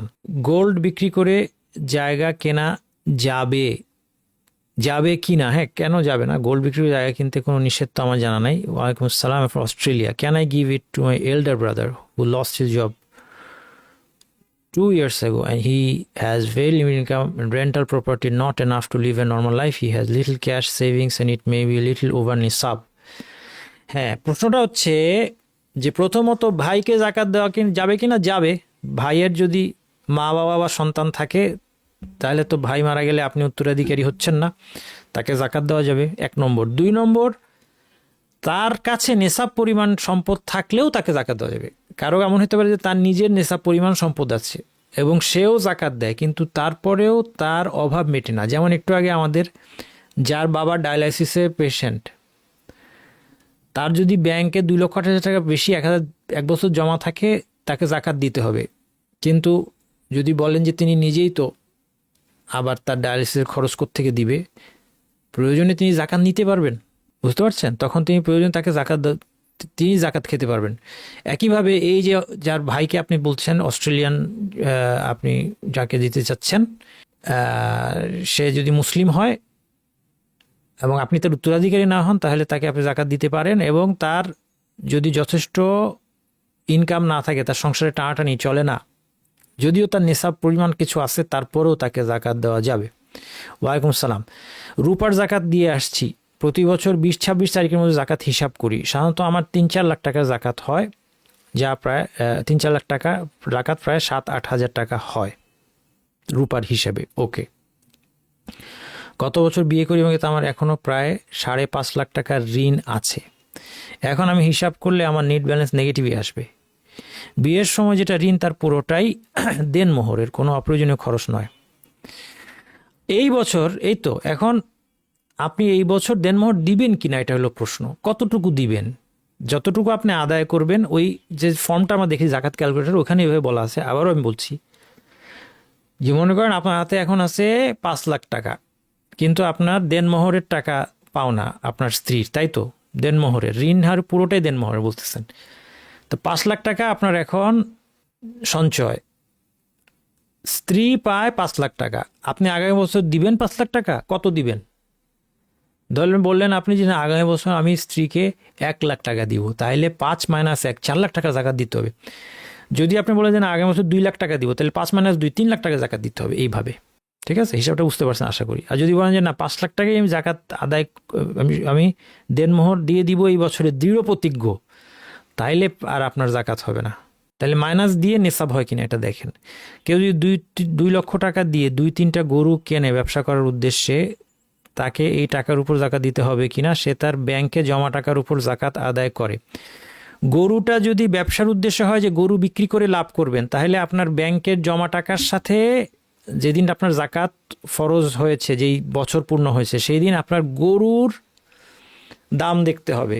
মনে করেন ব্যাংকে আছে 2 লাখ টাকা, আর 3টা গরুর বাজার দর এখন 1 লাখ টাকা, তাহলে 2 লাখ আর 1 লাখ কত হলো? 3 লাখ। নেশাবের বেশি জাকাত দিবেন। ব্যাংকে আছে 1 লাখ টাকা, 3টা গরুর বাজার দর 1 লাখ টাকা বর্তমান, তাহলে 2 লাখ, নেশাব হয় না, জাকাত দিতে হবে না। মামা নামাজ পড়ে না, নেশা করে, মামি নামাজ পড়ে, বিড়ি বাঁধে। আমার মামার ছেলে ক্যান্সারে মারা গেছে, চিকিৎসা করাতে অনেক ঋণ হয়ে গেছে, ঋণ শোধের জন্য জাকাত দিতে পারবো কিনা মামাকে? মামা ফেরি করে। অবিশ্বাসীকে জাকাত দেওয়া যায় না, কাজেই যে মোটেই নামাজ পড়ে না তাকে জাকাত দেওয়া যাবে না। তাইলে ঋণ যদি আপনার মামার ঘাড়ে হয়, যিনি নামাজ মোটেই পড়ে না, তাকে জাকাত দেওয়া যাবে না। তাকে আমরা অবিশ্বাসী ঘোষণা দিতে যাব না, এটা আবার মাথায় রাখেন। কিন্তু আমরা আমাদের জাকাত আদায়ের ঝুঁকি নিব না, এইটা বলছি। কারণ তার অবিশ্বাসী হওয়ার সম্ভাবনা, কিন্তু আমরা অফিসিয়ালি তাকে ঘোষণা করতে যাব না, কিন্তু তার ব্যাপারে সতর্কতা অবলম্বন করব, কারণ সে মোটেই নামাজ পড়ে না। এটা তাকে না দেওয়ার একটা কারণ। দ্বিতীয় কারণ, সে নেশা করে, সে জাকাতের টাকা দিয়ে নেশা করবে। আমাদের স্বর্ণ 2 ভরি, ক্যাশ বলতে কিছুই নেই, 5 লক্ষ টাকা ব্যবসা ইনভেস্ট। হ্যাঁ, 5 লক্ষ টাকা যে ইনভেস্ট করা আছে ওইটার উপর তো জাকাত দিতে হবে। 5 লক্ষ টাকা যেটা ইনভেস্ট করেছেন, এখন সেখানে যদি আপনি জানতে পারেন যে সেটা আসলে কতটুকু ফিক্সড অ্যাসেটের মধ্যে আছে আর কতটুকু আসলে বিক্রয় পণ্য, তাহলে ফিক্সড অ্যাসেটের জায়গা। যদি এমন হয়, ব্যবসাটা এমন কিছু হয় যে পুরা টাকাই ফিক্সড অ্যাসেট, আর আপনার ব্যবসার ধরনটা হচ্ছে সার্ভিস দেওয়া টাইপের, কোনো বিক্রয় পণ্য নাই, তাহলে লাভ করে যে টাকা ওটার উপর জাকাত, তাহলে মূল ইনভেস্টমেন্টের মধ্যে জাকাত হবে না। এই জন্য যারা আপনারা বিভিন্ন জায়গায় টাকা ইনভেস্ট করেছেন, তাদের প্রশ্নের উত্তর আমার এইভাবে দেওয়া সম্ভব না। আপনাকে একটু বুঝতে হবে আমার ব্যবসার ইনভেস্টমেন্টটা কী ধরনের। ধরেন আপনার 5 লক্ষ টাকা ইনভেস্ট করেছেন একটা দোকানে, 5 লক্ষ টাকা দিয়ে দোকানে চাল কেনা হচ্ছে, সেই চাল বিক্রি করে লাভের একটা অংশ আপনি পাবেন, তাইলে চালের 5 লাখ টাকার চালের বর্তমান বাজার দরের উপর জাকাত দিতে হবে। যদি জানা সম্ভব না হয়, পুরো 5 লাখ টাকার জাকাত দিবেন, কিন্তু জানা উচিত। যদি এরকম না হয়, ব্যবসাটা এমন ধরনের কিছু হয় যে মনে করেন 5 লক্ষ টাকা দিয়ে কয়েকজন মিলে টাকা জমা করে একটা বিল্ডিং কিনেছে, বিল্ডিংটা ভাড়া দিচ্ছে, ভাড়া দেওয়ার জন্য কিনেছে, তাইলে 5 লক্ষ টাকা এখন ফিক্সড অ্যাসেট হয়ে গেছে, তাইলে শুধু ভাড়াটার জাকাত হবে, যেটা আমি হিসাব দেখিয়েছি কীভাবে ভাড়া জাকাত হবে। বুঝতে, আপনি ব্যবসার ধরন বুঝতে হবে। কয়েক বছর আগে আমার কিছু টাকা ছিল, 13.5 গ্রাম 18 ক্যারেটের স্বর্ণ ছিল। আমি এখন টোটালি স্বর্ণের নিসাব মনে করে জাকাত দেওয়া হয় নাই। 18 ক্যারেটের 13.5 গ্রাম মানে নিসাব ছিল না, কিছু টাকা ছিল, এরপর আমার টাকা ছিল না, এখন আমার কিছু টাকা আছে, রূপার নিসাব হিসাব করে জাকাত হয়। এখন কি আমার ওই আগের বছর? মোট কথা আমরা আজকে দেখেছি যে নিসাবে পৌঁছায় কিনা কিভাবে বের করতে হয়, আপনাকে নিজের হিসাবটা নিজে করতে হবে। এই সব হিসাব আমি এখন বসে বসে করার মতো সময় নাই। অতীতে আপনার টাকা এবং স্বর্ণ মিলে নিসাব হয়েছে কিনা এটা আগে বুঝেন, বোঝার চেষ্টা করেন। যদি বলেন যে হ্যাঁ নিসাব হয়েছিল, জাকাত দিই নাই, তাহলে এখন এটা আদায় করতে হবে আন্দাজ করে। আর যদি বলেন যে না নিসাব হয় নাই, তাহলে দিতে হবে না। আরেকটা বিষয় হচ্ছে, যদি হিসাব জটিল হয়ে গিয়ে থাকে, তাহলে ওই 13.5 গ্রাম স্বর্ণটা কিসের ছিল এটা দেখেন। যদি এটা শুধু ব্যবহারের নিয়তে হয় 13.5 গ্রাম স্বর্ণ, তাহলে আরেকটা মত কি আছে যে ব্যবহার্য স্বর্ণের জাকাত হয় না, সেই ক্ষেত্রে সেই মতে আপনি যেতে পারেন, যদি এই হিসাবটা এখন জটিল হয়ে থাকে। আমার একটা জায়গা আছে, বিক্রি করার টাকা নাই, এই জন্য 8 তলা বাড়ি করে 4টা ফ্ল্যাট সেল করে বাড়ি করব প্ল্যান আছে। ওই ফ্ল্যাটে রেন্ট দিব ইনকাম বাড়ার জন্য, তাহলে আমার কি জমির টাকা জাকাত দিতে হবে কি না? এটা এখন পতিত আছে যা 28 সালে কাজ ধরার প্ল্যান। আপনার যদি মূল নিয়ত থাকে যে ওইটা বিল্ডিং করে বাড়ি ভাড়া দিয়ে আপনি ইনকাম করবেন, এটাই মূল নিয়ত হয়, তাহলে জমির জাকাত দিতে হবে না। সেই ক্ষেত্রে আপনি যখন ভাড়া দেওয়া পাওয়া শুরু করবেন, ভাড়া নিসাবে পৌঁছাইলে 1 বছর পরে জাকাত দিবেন, যেভাবে আমরা আজকে হিসাবটা দেখিয়েছি। কাপড়ের বিজনেস, কাপড় দিয়ে জামা বিক্রি করি, সেক্ষেত্রে কাপড়কে কাঁচামাল হিসেবে ধরা হবে কিনা? হ্যাঁ, কাপড় দিয়ে যদি আপনি জামা বানিয়ে বিক্রি করেন, তাহলে আপনার যেই কাপড়টা আছে জামা বানানোর জন্য, জামা বানানো হয় নাই, সেই কাপড়ের দামটাও আপনার হিসাব করতে হবে। একজন বাবার 10 লক্ষ টাকা আছে, 3 ভরি গয়না, কিন্তু তার কোনো চলতি ইনকাম নাই, মেয়ে ছেলে টাকা দিলে তিনি চলে, তার জাকাত কি মেয়ে দিয়ে দিতে আদায় হবে? হ্যাঁ, মেয়ে দিয়ে দিলে আদায় হবে, কিন্তু মেয়ে তাকে জানিয়ে দিতে হবে। নেশাব এখন চন্দ্র বছর হয়নি, কিন্তু আমি চাচ্ছি জাকাত দিতে। হ্যাঁ, দেওয়া যাবে। যদি নেশাব পরিমাণ হয়ে থাকে, চন্দ্র বছর পূর্ণ হওয়ার আগে রমাদানে জাকাত দেওয়া যাবে। 7 বছরের কন্যা আছে, ওয়ালাইকুম আসসালাম, তাকে আত্মীয়রা গিফট দিয়েছে, 2.5 ভরি স্বর্ণ আছে। 2.5 ভরি স্বর্ণে বাচ্চার যে স্বর্ণ আছে, বাচ্চার স্বর্ণের জাকাত বাচ্চার থেকে যাবে, বাবা দিতে বাধ্য না। এখন বলতে পারে যে বাচ্চার তো ক্যাশ টাকা নাই, আমি দিয়ে দিই, বাবা যদি দিয়ে দিতে চায় দিয়ে দিতে পারবে, সমস্যা নাই। আর 2.5 ভরি স্বর্ণ, এটা তো নেশাবেই পৌঁছায় নাই, তার যদি আর কোনো টাকা না থাকে, 2.5 ভরি স্বর্ণ তো নেশাবেই পৌঁছায় নাই, ঠিক আছে? যদি সাথে টাকা থাকে, তাহলে আজকে যেভাবে ক্যালকুলেশন শিখাইলাম সেভাবে ক্যালকুলেশন করে দেখেন নেশাবে পৌঁছেছে কিনা। আমার বাবা আমার ভা কি লেখাটা আসে নাই, মনে হচ্ছে ভাবি বা এরকম কিছু, তাকে 1,60,000 টাকা ধার দিয়েছে। এখন বাবাকে এই টাকা জাকাত দিতে হবে কিনা? ব্যাংকে আরও 8 লক্ষ টাকা আছে। হ্যাঁ, আমরা তো বলেছি এই টাকা কি উনি ফেরত পাবেন কিনা। ফেরত পাওয়ার আশা থাকলে 8 লক্ষ যোগ 1,60,000, 9,60,000 টাকা জাকাত দিবেন। আর ফেরত পাওয়ার আশা না থাকে, যাকে দেওয়া হয়েছে সে দিতে পারবে না, অথবা গড়িমসি করতেছে, দিবে না, প্রমাণ নাই, আদায় করা যাবে না, তাহলে দিতে হবে না জাকাত। একজন 2,50,000 টাকার দোকান মালিকের কাছে আছে সিকিউরিটি হিসেবে, কিন্তু সে ঋণে আছে 2 লাখ, কিভাবে জাকাত দিবে? ঋণ শোধ করতে হবে 1 বছরের মধ্যে। যদি 1 বছরের মধ্যে 2 লক্ষ টাকা ঋণ শোধ করতে হয়, তাহলে 2 লক্ষ টাকা মাইনাস করবে, সেই ক্ষেত্রে তার তো আর নিসাবে পৌঁছায় নেই, তার জাকাত হবে না। কিন্তু যদি নিয়ত থাকে যে সে 2 লক্ষ টাকা করতে হবে কিন্তু শোধ করবে না, তাইলে কিন্তু অ্যাডজাস্ট করা যাবে না। ঠিক আছে, বুঝতে পারছেন আশা করি। আমার নিকটতম আত্মীয় যার স্বামী মারা গিয়েছে, পরিবারে এখন উনি, তার 3 মেয়ে, অনেক বড় কাহিনী, আয়ের উৎস নাই, নিজের প্রয়োজন পূরণ করতে পারে না, তবে তাদের জমি আছে যার মূল্য 30-40 লক্ষ টাকা। এই জায়গায় ওনার ভারসাম্যতে বিক্রি করতে পারছে না। হ্যাঁ, আমার জানা মতো তাদের জমি বিক্রি করতে তাদের সহযোগিতা করা হয়েছে টাল বাহানা করে। চাইলে জমি বিক্রি করতে পারে, টাল বাহানা করে বিক্রি করে নাই।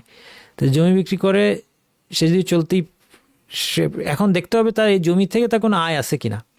জমি থেকে যদি কোনো আয় হয় তাহলে জমি বিক্রি করতে বাধ্য না, কিন্তু যদি জমিটা পড়ে থাকে তাহলে অবশ্যই আগে জমি বিক্রি করতে হবে, টাল বাহানা করলে হবে না। তাহলে সেই ক্ষেত্রে তাকে জাকাত দেওয়া যাবে না। চাকরি করতাম, সেখানে প্রাপ্ত অ্যান্ড সার্ভিস বেনিফিট দিয়ে সাপ্লাই ব্যবসা, অ্যাকাউন্টে 15 টাকা কিছু ক্যাশ, কোম্পানির কাছে পাওনা কিছু মাল কেনা, মোট কথা পুরো টাকার বিভিন্ন ব্যবসায় লাগছে। এখন আমার কি পুরো টাকা আপনার রাখা যাবে? হ্যাঁ, ব্যবসায় লাগছে টাকাটা। ব্যবসায় কি ফর্মে আছে? যদি বিক্রয় পণ্য আকারে থাকে অথবা ক্যাশ ব্যাংক অ্যাকাউন্ট হিসেবে থাকে, এগুলি জাকাত দিতে হবে, সোজা কথা। স্বর্ণ আছে 7 ভরির মতো, বেশি নেই, বিভিন্ন ক্যারেট, সংরক্ষিত না, বেশিরভাগ ব্যবহার করি। রূপা নেই, নিসাব পরিমাণ টাকা আছে, তার সব আমার কাছে নেই, ধার দেওয়া, হ্যাঁ অনেক কিছু। আপনি এত বছর ধরে স্বামী সব টাকা দিয়েছে, মাঝে মধ্যে তার জন্য কষ্ট হয়ে যায়। তো কষ্ট হলে স্বামী দিবেন, আপনি দিবে। প্রথমে দেখেন আপনার জাকাতযোগ্য কিনা আপনি, এটা আজকে আমি ক্যালকুলেশন বুঝিয়েছি, সেটা দেখেন। ওয়ালাইকুম আসসালাম। ডিপিএস পূর্ণ হয়েছে বাট তুলতে পারছি না, আমার নিয়ত আছে লাভ নিব না, ওই টাকাটা সওয়াবের আশা না করে দিয়ে দিব। না, ওই নিয়তের কারণে জাকাত আটকাবে না। হ্যাঁ, কিন্তু টাকাটা যদি কোনো কারণে আটকে গিয়ে থাকে এবং অনিশ্চিত হয়ে গিয়ে থাকে যে আপনি পাবেন কিনা, তাহলে জাকাত দিতে হবে না। অনিশ্চিত হয়ে গিয়ে থাকলে যে টাকাটা আমি পাবো কিনা অনিশ্চিত, তাহলে জাকাত হবে না। কিন্তু আপনি যেটা বলছেন যে আমি সওয়াবের আশা সেটা দান করে দিব, এটা আমার ইচ্ছা, কিন্তু এখনও তো দান করেন নাই, ফলে আপনাকে জাকাত দিতে হবে। আর যদি এমন হয় যে টাকাটা আমি উদ্ধার করতে পারবো কিনা আমি জানি না, তাহলে এটা জাকাত দিতে হবে না। টাকাটা আরেকটা বিষয় হচ্ছে, কোনো আলেম বলেছেন যে টাকাটা আটকে আছে, এটা হচ্ছে যখন আপনি পাবেন তখন 1 বছরের জাকাত দিবেন। যদি দীর্ঘ টাইম সবসময় আটকে থাকে তাইলে পাবেন যখন 1 বছর জাকাত দিবেন, এই মতটাও আছে। তাইলে আপনি এক্ষেত্রে যদি টাকাটা আটকে গিয়ে থাকে এটাও করতে পারেন। জব করি, আমাদের বেতন, আমি কোনো টাকা সঞ্চয় করি না, বেতনের জাকাত কীভাবে দিতে হবে আমি আজকে আপনাকে বলে দিয়েছি। আজকের লেকচারটা দেখবেন, সেখান থেকে দিবেন। সহজ প্রশ্ন এটা। বেতন থেকে যেটা জমাতে পারেন সেটা নিসাব পরিমাণ পৌঁছানোর পরে 1 বছর পর জাকাত দিতে হবে। বিস্তারিত আলোচনা আজকের ভিডিওতে আছে। জাকাতের টাকা গ্রামের হাতে গরু কিনে দিলে জাকাত আদায় হবে? সে গরু পেলে সংসার চালাবে? হ্যাঁ হবে। গ্রামের আত্মীয় মুসলিম কিনা 1 নম্বর, 2 নম্বর সে অভাবী কিনা। অভাবী যদি হয়, সবচেয়ে ভালো আপনি তাকে টাকা হাতে দিয়ে দিলে, সে গরু কিনবে না কি করবে সে বুঝুক। কিন্তু যদি ভয় থাকে যে টাকা দিলে খরচ করে ফেলবে, তার চেয়ে তাকে গরু কিনে দিব, দেন, যে এটা দিয়ে সংসার চালাতে পারবে তাকে গরু কিনে দেন। আমার কাছে 3 লাখ টাকা আছে 1 বছর, গত 2 মাস ধরে আরও 1 লাখ টাকা জমা আছে, আমি 4 লাখ টাকার জাকাত দিব কিনা? 3 লাখ টাকা আছে 1 বছর 2 মাস ধরে। হ্যাঁ, 2 মাস ধরে, যেটা, এটা ভালো প্রশ্ন। 2 মাস ধরে যে 1 লাখ টাকা আসছে, এটা যে অন্য সোর্স থেকে এসে থাকে, তাহলে আসলে আমাদের দেশে ফতোয়ায় বলে যে 3 লাখ আর 1 লাখ একসাথ করে 4 লাখ টাকা জাকাত দিবেন। আর এটা করলে আপনার হিসাবের সুবিধা হবে, এই জন্য আপনি এটাই করেন। কিন্তু কেউ যদি সূক্ষ্ম হিসাব করতে চায়, তাহলে 3 লাখ টাকার জাকাত এখন দিবে, 2 মাস পরে যে 1 লাখ টাকা আসছে সেটা ওই 1 লাখ টাকার 1 বছর পূর্ণ হলে দিবে, এভাবে করতে পারে। কিন্তু এইভাবে হিসাব রাখা রিস্কি। এভাবে কি মানে প্রত্যেকটা যেই টাকাটাই আসতেছে এইটার 1 বছর এভাবে হিসাব রাখা মুশকিল। এই জন্য নিরাপদ হচ্ছে বছরে একবার সব টাকার জাকাত আদায় করে দেওয়া। তাহলে কিছু বেশি যাবে আপনার, কিন্তু আপনার পরবর্তী হিসাবটা যদি আপনি করতে ভুলে যান সেই রিস্কটা থাকবে না। আশা করি বুঝতে পারছি। বিদেশে আছেন ভাই, জাকাতের টাকা আমাকে দিয়েছিল আমার গ্রামের বাড়িতে দান করার জন্য, কিন্তু বর্তমানে কিছু অর্থ সংকটে আছে। আলহামদুলিল্লাহ কুলিহাল, গ্রামের বাড়িতে এবং নিজস্ব কিছু সদকা করার একই সময়ে টাকার হিসাবটা গরমিল হয়ে যায়। গ্রামের বাড়িতে, আচ্ছা ভাইয়ের জাকাতের টাকা হিসেবে মিলাতে পারছি না, খুবই টেনশনে পড়ে গিয়ে নিজেকে মহাপ্রমোদ, দয়া করে আমার পরামর্শ দিবেন। আন্দাজ করে সাধ্যমতো এমন পরিমাণ ধরেন যেটা দিলে আপনি নিশ্চিত যে ভাইয়ের টাকাটা কত ছিল, জাকাতের টাকা যেটা আমাকে আদায় করতে দিয়েছিল সেটা কতটুকু ছিল। 20,000-এর কম না, আবার 25,000 বেশি না, তাহলে 25,000 দেন। 25 লক্ষ টাকা আছে একজনের সাথে ইনভেস্ট করা, ব্যবসা থেকে খরচ আসে, এর উপর কি বছরান্তে জাকাত আসবে? 25 লাখ টাকা আরেকজনের সাথে ইনভেস্ট করা, হ্যাঁ ব্যবসা থেকে ওই টাকাটা কী ধরনের ইনভেস্টমেন্ট? হ্যাঁ বারবার বলেছি আমরা, ইনভেস্টমেন্ট যখন হবে আপনাকে দেখতে হবে এই ইনভেস্টমেন্টের মধ্যে পুরাটাই জাকাতযোগ্য হয় না। এখানে ফিক্সড অ্যাসেট থাকতে পারে, ফিক্সড অ্যাসেট জাকাত হয় না, কিন্তু কিসে খাটাইছেন সেটা দেখেন। এখানে বিক্রয় পণ্য আছে কিনা, বিক্রয় পণ্যটার বাজার দরে জাকাত হবে। যদি জানা সম্ভব না হয় তাহলে পুরো 25 লাখ টাকার জাকাত দিয়ে দিবেন। যদি বলেন যে আমার পক্ষে জানা সম্ভব না, আর যদি জানা সম্ভব হয় তাহলে কতটুকু জাকাত যোগ্য সেটা জাকাত দিবেন। বাবা এক্সপায়ার করার পর স্টেপ মাদার, ব্রাদার, সিস্টারদের কি জাকাত দেওয়া যাবে কিনা? মোট কথা আপনার আত্মীয়, আপনি যদি কারো উত্তরাধিকারী না হন, যে সে মারা গেলে তার উত্তরাধিকার আপনি পাবেন, তাহলেই তাকে জাকাত দেওয়া যাবে। এটা হচ্ছে মূল কথা। আর হচ্ছে যে আপনার স্টেপ মাদার যিনি, তার উপরে আপনি ব্যয় করতে বাধ্য না, ঠিক আছে? সৎ মায়ের উপর, সৎ মা নিজের মা না যে যার উপর আমি ব্যয় করতে বাধ্য, হ্যাঁ এরকম না, তাহলে তাকে জাকাত দেওয়া যাবে। সৎ মাকে জাকাত দেওয়া যাবে, কারণ সৎ মা কি আপনার নিজের মা নয়, তার সাথে আপনার কোনো ধরনের রক্ত সম্পর্ক নাই। কিন্তু স্টেপ ব্রাদার, স্টেপ সিস্টার, তারা কখনো আপনি তাদের উত্তরাধিকারী হয়ে যেতে পারেন। তাইলে উত্তরাধিকারী বিধানটা সেখানে আপনার বুঝতে হবে। হ্যাঁ, কে কে আছে আত্মীয় স্বজন না জানলে বলা যাবে না। ভাই মারা গেছেন, ভাবির কোনো সন্তান নাই, তাকে জাকাত দেওয়া যাবে কিনা? ভাইয়ের জমি আছে, ভাবিকে জাকাত দিবেন। ভাবির যদি অভাব থাকে এবং জমি যদি বিক্রয় করে তার অভাব পূরণের ব্যবস্থা না থাকে তাহলে তাকে দেওয়া যাবে, ভাবিকে জাকাত দেওয়া যাবে যদি ভাবির অভাব থাকে। এবং জমি যেটা পেয়েছেন এই জমি বিক্রি করে তার অভাব পূরণ করা সম্ভব হলে তাহলে না, আর নয়তো দেওয়া যাবে। বাসা ভাড়ার স্যালারিকে আলাদা হিসাব করতে হবে নাকি অন্য টাকার সাথে একসাথে? অন্য টাকার সাথে একসাথে, হ্যাঁ বাসা ভাড়া স্যালারি অন্য টাকার সাথে একসাথে মিলিয়ে তারপর হিসাবটা করতে হবে। আমি যে হিসাবটা আজকে দেখিয়েছি বাসা ভাড়া স্যালারি, এটা ধরে নিয়ে যে শুধু বাড়ি ভাড়া বা স্যালারি আছে তার, কিন্তু আরও অন্য টাকা যে থাকতে পারে ওটা কিন্তু আপনাকে যোগ করতে হবে। স্বর্ণালঙ্কারের জাকাত কি অবশ্যই বর্তমান বাজার মূল্য হিসাব করতে হবে? হ্যাঁ বাজার মূল্য, স্বর্ণের দাম বর্তমানে অনেক বেশি হয়, জাকাতের পরিমাণ আগের তুলনায় বেশি। হ্যাঁ যদি স্বর্ণালঙ্কার আপনার জাকাতযোগ্য হয়, স্বর্ণালঙ্কার যদি জাকাতযোগ্য হয় তাহলে বর্তমান বাজার দর হিসাব করতে হবে। যেই দামে স্বর্ণ কিনেছেন সেই দামে না, সেটা জায়েজ হবে না। অনেক সময় বিয়েতে এমন গিফট পাওয়া যায় যেখানে গোল্ডের সাথে আদার মেটাল বা গোল্ডের রিংয়ে অন্য স্টোন থাকে, সেক্ষেত্রে গোল্ডের অ্যামাউন্ট কীভাবে বের করব? ওয়েট মেশিনে, হ্যাঁ স্টোন বাদ দিয়ে বাকি গোল্ডের জাকাত দিবেন। যদি আপনাকে হিসাব করতে হবে, আপনাকে তো মানে কিভাবে করবো এসব বলে লাভ নেই। আপনি জুয়েলারের কাছে নিয়ে যাবেন, জিজ্ঞেস করবেন, যদি জানতে নাই পারেন তাহলে পুরাটার উপরে জাকাত দিয়ে দিবেন। যদি বলেন যে না আমাকে জানা সম্ভব না, কিন্তু একটা হচ্ছে যে আপনি শিওর যে আমার গোল্ড 7.5 ভরি হয় নাই, তা তো জাকাত দিতে হচ্ছে না। আরেকটা হচ্ছে যে হ্যাঁ স্টোন আছে, সব মিলিয়ে হয়তো 7.5 ভরি হয়েছে কিন্তু নিশ্চিত না, তখন নিশ্চিত হওয়ার জন্য আপনি জুয়েলারের কাছে নিয়ে যান, সে দেখে বলুক যে শুধু গোল্ড 7.5 কম কিনা। যদি সেটা করতে না পারেন তাহলে আপনাকে সেফ সাইডে থেকে জাকাত দিয়ে দিতে হবে। আমার সৎ মা এবং 2 সৎ বোন আছে, কোনো ভাই নাই, বাবা বেঁচে নাই। সৎ মাকে জাকাত দেওয়া যাবে যদি অভাব থাকে, আর সৎ ভাই বোন আপনি খেয়াল করতে হবে আপনি তাদের উত্তরাধিকারী হচ্ছেন কিনা কোনোভাবে। যদি আপনি তাদের উত্তরাধিকারী হন তাহলে সৎ ভাই বোনের উপর ব্যয় করতে আপনি বাধ্য, জাকাত দেওয়া যাবে না। যদি উত্তরাধিকারী না হন তখন দেওয়া যাবে। তাহলে এটা আপনার উত্তরাধিকারের মাসালা, এটা এখন বলা যাবে না। সব আত্মীয় স্বজন কে আছে না আছে জানতে হবে। নিকট আত্মীয় কিন্তু সালাত পড়ে না, বাড়ির পাশে নিজের মসজিদ, তারপর উচ্চ করে সালাত বাদ দেয়, কথা শুনে না, হারাম বেয়াদকে জীবনে, হ্যাঁ নামাজ পড়ে না যে তাকে জাকাত দিবেন না।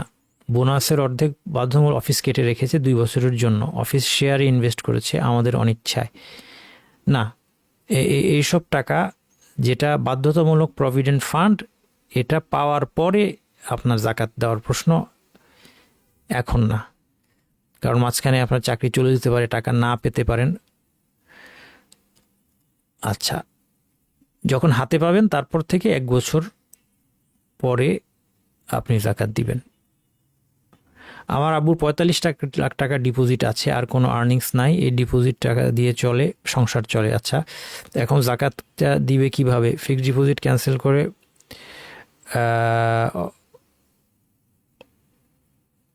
বুঝলাম না আশোক, আচ্ছা বুঝতে পারি নাই। মোট কথা হ্যাঁ, যদি 45 লাখ টাকা ফিক্সড ডিপোজিট থাকে এটার জাকাত দিতে হবে অনেক টাকা। যদি বলেন আপনারা যে এখন অন্য টাকা নাই যেখান থেকে দিব, কারণ 45 লাখ টাকার হচ্ছে 1 লাখ টাকারও উপরে জাকাত, তাহলে এত টাকা আমি জাকাত দিতে পারবো না, অন্য কোনো টাকা নাই। সেই ক্ষেত্রে যখন এটা ভাঙবে তখন দিলেও হবে। যদি 10 বছর পর ভাঙে, 10 বছর পরে হিসাব করে প্রতি বছর মানে কত টাকা জাকাত ডিউ হয়েছে হিসাব করে একসাথে দিয়ে দিলেও হবে, কিন্তু দিতে হবে। ফিক্সড ডিপোজিট 6 লাখ টাকার জাকাত আছে, বাট 5 ভরির জাকাত দেয় নাই, এই ইয়ারে দিয়েছে, আগের ইয়ারে গোল্ডের জাকাত দিতে হবে না, তার কোনো ইনকাম নাই। হাজব্যান্ডে আগেরগুলা দিবেন না, হাজব্যান্ড বসে আগের দিবেন না, এখন কি করব? হাজব্যান্ড দিতে বাধ্য না, 1 নম্বর। ফিক্সড ডিপোজিট 6 লাখ টাকার জাকাত, 5 ভরির জাকাত দেয় নাই, এই ইয়ারে দিয়েছে। আগের বছর যেটা জাকাত দেয় নাই, অতীতে যেই জাকাত আদায় করা হয় নাই সেটা আদায় করতে হবে, এটা হলো মূল কথা। কিভাবে করতে হবে? দরকার হলে স্বর্ণ বিক্রি করে করতে হবে, দরকার হলে ফিক্সড ডিপোজিট ভেঙে করতে হবে, দিতে হবে, জাকাত তো দিতে হবে। অতীতে জাকাত দেওয়া হয় না, দিতে হবে। মসজিদে জাকাত দেওয়া যাবে কিনা? না, মসজিদ জাকাতের খাত না, ঠিক আছে। আমার স্বর্ণ নেই, ক্যাশ টাকাও নেই, শুধু ব্যবসায় 5 লাখ টাকা আছে, এই সম্পর্কে জাকাতের বিধান কি? আমার স্বর্ণ নেই, ক্যাশ টাকাও নেই, শুধু ব্যবসায় 5 লাখ টাকা আছে। হ্যাঁ, ব্যবসা সম্পর্কে অনেকবার বললাম, তাই না? আজকে প্রশ্ন উত্তরে ইনভেস্টমেন্টটা কী ধরনের আপনার দেখতে হবে। যদি 5 লাখ টাকার মধ্যে জাকাতেবল জাকাতযোগ্য অংশটা কত, জাকাতযোগ্য অংশটা যদি নিসাব পরিমাণ হয় তাহলে আপনাকে ওইটুকুর জাকাত দেবে। যদি জানা না থাকে বা জানার উপায় না থাকে, পুরো 5 লাখ টাকা জাকাত দিতে হবে। কারণ অর্থের নিসাব 2,28,000 সামথিং, যেটা আজকের ফর্মে আমরা পেলাম। আসুন্না ফাউন্ডেশনের জাকাত ক্যালকুলেটর, যে ফর্মটার কথা বলছি, ভিডিওটা আবার দেখলে পেয়ে যাবেন। রিলেটিভসকে জাকাত এবারে না দিয়ে এভরি মান্থে ভেঙে দেওয়া যাবে কি না? হ্যাঁ, কাউকে যদি ভেঙে দিতে চান যে একবারে দিলে নষ্ট করে ফেলবে, ভেঙে দিব, খেয়াল রাখতে হবে জাকাত ডিউ হওয়ার 1 বছর যেন অতিক্রম না করে, মানে 1 বছরের মধ্যে আদায় করে দিয়ে শেষ করতে হবে। চলতি বছরের বাজার দর অনুযায়ী নিসাব, পরবর্তী বছর যখন জাকাত, পরবর্তী বছরের বর্তমান বাজার দর না, পরবর্তী বছরের যখন জাকাত আদায় করা হবে, এখানে 2টা জিনিস, জাকাতের হিসাব তো প্রতি বছর সেই সময়কার বাজার দরে করতে হবে, আরেকটা হচ্ছে আদায় করা জাকাতটা। যেমন স্বর্ণরূপের জাকাতের কথা বলছি, যে স্বর্ণরূপের জাকাতটা যেদিন প্রাপকের হাতে তুলে দিচ্ছেন, ক্যাশ টাকা হিসেবে যখন দিচ্ছেন, তখন ওই দিনের দাম অনুযায়ী দিতে হবে পার্সেন্টেজটা। মানে 2.5% দিবেন তো, কোন দামের 2.5%, ওই দিনের বিক্রয় মূল্যটা ধরতে হবে আপনাকে। সেই জন্য ওই যে ফর্মটা দেখিয়েছি এখানে আরেকবার সেই দিন হিসাবটা করতে হবে। অথবা যদি আপনি নিশ্চিত থাকেন যে চেঞ্জ হয় নাই দাম, তাহলে কোনো অসুবিধা নাই, কিন্তু যদি চেঞ্জ হয়ে গিয়ে থাকে কতটুকু চেঞ্জ হচ্ছে এটাকে কনসিডারেশনে আনতে হবে। ব্যাংকে লকারে স্বর্ণ রাখলে বাৎসরিক একটা চার্জ দিতে হয়, তাহলে স্বর্ণের জায়গাটার সময় সার্ভিস চার্জ বাদ দিতে হবে কিনা? সার্ভিস চার্জ যেটা ডিউ হয়ে যায়, যে কোনো চার্জ, যে কোনো আপনার কাছে কারো পাওনা ডিউ হয়ে গেছে জাকাতের সময় হওয়ার আগেই, অর্থাৎ আগেই আপনার দেওয়ার কথা দেন নাই, শুধুমাত্র সেটা মাইনাস দিবেন। এখন আপনি একটু বুঝে নেন ব্যাপারটা কেমন আপনার ক্ষেত্রে। আমার 2 জন মহিলা আত্মীয় আছেন যাদের স্বামী মারা গেছেন, কিন্তু একটু জায়গা জমি আছে, জমি থেকে যে আয় হয় সেটা সচ্ছলে চলতে পারে না। হ্যাঁ, দেওয়া যাবে। জমি আছে কিন্তু জমি থেকে তো আয় হয়, সেই জমিটা সে বিক্রি করতে বাধ্য না, কারণ সেই জমি থেকে তার ইনকাম হচ্ছে। এরপরেও অভাব থাকলে তাকে জাকাত দেওয়া যাবে। May I give zakat from a maid for her daughter's marriage, no obligation to work at my house. হ্যাঁ, যদি মেয়ের বিয়ের জন্য কাজের লোক আপনার কাছে জাকাত চায়, এবং এই জাকাত মাঝে যে 2টা শর্ত বলেছি, যে যেটা তার বেতন হিসেবেও দিচ্ছেন না, অথবা এটা দিলে সে উৎসাহ নিয়ে কাজ করবে, আপনার এরকম কোনো ব্যাপার নাই, অব্লিগেশন নাই, তাহলে তাকে তার মেয়ের বিয়ের জন্য, যদিও মেয়েদের বিয়েতে টাকা লাগার কথা না, টাকা তো ছেলের বিয়ে ছেলে খরচ করে, কিন্তু আমার দেশে যদি এমন অবস্থা হয় যে এখন সে বাধ্য হয়ে তাকে কিছু খরচ করতে হচ্ছে, না তো মেয়ের বিয়ে দিতে পারবে না, তাহলে এখানেও একটা তার অভাব প্রয়োজন, তাকে দিতে পারবেন। আমার এক আত্মীয় স্বামী এবং তার স্ত্রী ভরণ পোষণ ঠিকমতো দেন না, মৌলিক প্রয়োজন পূরণ করতে পারেন না। আমার এক আত্মীয়ের স্বামী তার স্ত্রীর ভরণ পোষণ ঠিকমতো দেন না, এখন তার ভাইয়ের বাসায় আছেন, তাকে জাকাত দেওয়া যাবে কিনা? হ্যাঁ, স্বামী যদি স্ত্রীর ভরণ পোষণ না দেয় এবং এই কারণে স্ত্রী অভাবে থাকে, সেই স্ত্রীকে জাকাত দেওয়া যাবে তার অভাব পূরণ করার জন্য। হ্যাঁ, কারণ সে তো একটা মানুষ, তাকে তো চলতে হবে, তাকে তো বেঁচে থাকতে হবে। আমার 7 ভরি স্বর্ণ আছে এবং ব্যাংকে 1900 টাকা আছে, যেটা ব্যাংক থেকে সুদ বাবদ পাওয়া। সুদের অর্থের কোনো জাকাত হবে না, কিন্তু 1900 টাকার সুদ, এটা আপনাকে কোনো সবের হাসার দান করে দিতে হবে। তাহলে বাকি রইল 7 ভরি স্বর্ণ। এই টাকাটা আমি ব্যক্তিগত লাগাতে চাই না, দরিদ্র ব্যক্তি দিতে চাই, সেই ক্ষেত্রে শুধু 7 ভরি স্বর্ণই আপনার আছে, ওইটা দান করে দিয়ে আপনাকে মুক্ত হতে হবে, দায় মুক্ত। তাহলে 7 ভরি স্বর্ণ জাকাত আপনার হবে না। 5 জনকে 2,40,000 ধার দেওয়া আছে, কিন্তু কোনোটার ক্ষেত্রে 1 বছর পার হয় নাই, আবার নিজের কাছে 2,30,000 টাকা, 1 মাসের স্যালারি, বোনাসের টাকা, এক্ষেত্রে কি জাকাত দিতে হবে কিনা? হ্যাঁ, আপনার টাকাই তো নেশাবে পৌঁছেছে, তাই না? নিজের কাছে আপনার যেটা আছে সেটাই আপনার নেশাব পরিমাণ টাকা, তাহলে এটার জাকাত তো দিতেই হবে। প্রশ্ন হচ্ছে যাদেরকে ধার দিয়েছেন তাদের টাকার জাকাত দিবেন কিনা। যেই ধারটা আপনি চাইলেই পাবেন, ফেরত পাবেন, সে দিতে পারবে, দিয়েও দিবে, সেটার জাকাত দিবেন, বাকিটা দিবেন না। আমার 3 ভরি গোল্ড আছে, ইউজ করি 3 ভরি, এখান থেকে চিলড্রেনদের দিব, সিলেক্ট করে রাখছি, এখনও দেন নাই, কাজেই আপনিই মালিক, এটা মনে রাখেন। আমার ব্যাংকে হজের টাকা আছে 7 লাখ জমানো, এখন কি জাকাত দিব কিনা? হ্যাঁ, টাকাটা জমানো আছে ব্যাংকে, এই 7 লাখ টাকা হজের টাকা, এটা কি পাওনা হয়ে গিয়েছে এজেন্সির অলরেডি? এমন যদি হয় যে পাওনা হয়ে গেছে, শুধু তাকে দেওয়া বাকি, তাহলে জাকাত দিতে হবে না। যদি এটা হয় যে না, এটা দিয়ে হজ করব আগামী বছর, এইবার না এর পরের বছর হজ করব, বা এই বছরই করব, কিন্তু এখন হজ করাটা শিওর না, তাহলে এটার মালিক আপনি, এটার জাকাত দিতে হবে। জমানো 1 বছর জাকাত দিতে হবে। সেই ক্ষেত্রে আপনার 3 ভরি গোল্ডের জাকাতটাও এর সাথে চলে আসবে, কারণ 2টা মিলে আপনার নিসাব হয়ে যাচ্ছে, যদি যেহেতু আপনি গোল্ডের জাকাত দিচ্ছেন। আর যদি আপনি ওই মতের অনুসারী হন যে ব্যবহার্য গোল্ডের জাকাত হয় না, ওই মতের অনুসারী যদি হন, তাহলে আপনার দেওয়া লাগছে না।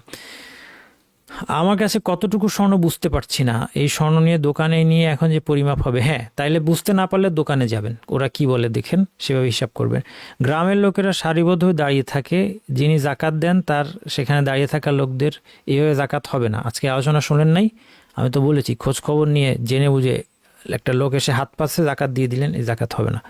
ধরা যাক আমার কাছে 2025 সালের রূপার নিসাব সমপরিমাণ টাকা ছিল, 2026 সালের রূপার মধ্যে 3 গুণ বেড়েছে, এক্ষেত্রে জাকাত কীভাবে নির্মাণ করবো 2026 সালের লেটেস্ট বাজার দর অনুযায়ী? হ্যাঁ, মোট কথা আপনার জাকাতের বছর একটা নির্দিষ্ট দিনে পূর্ণ হয়। ধরা যাক প্রতি বছর রমাদানের 10 তারিখ ধরে নেন, ওই তারিখে রৌপের যে দাম, বাজার দর, যেটা আসুনা ফাউন্ডেশন ফর্মে সুন্দর করে দেওয়া আছে, ওই হিসেবে যদি নিসাবে না পৌঁছায় জাকাত দিতে হবে না। কিন্তু 2025 আগের বছর নিসাবে পৌঁছেছে, ওইটার জাকাত দিতে হবে। ওইটা যদি আদায় করে না থাকেন, ওইটা এখন আদায় করতে হবে। বিক্রয়যোগ্য সম্পদ আছে, সুদভিত্তিক ঋণও আছে, তবা করে ফিরে আসতে চায় কিন্তু জমি বিক্রি করছে না, তাকে কি দেওয়া যাবে? না, জমি বিক্রি করতে হবে। যদি জমিটা এক্সট্রা হয়, তাকে আগে জমি বিক্রি করে শোধ করতে হবে, তারপরেও না পারলে তখন দিবেন।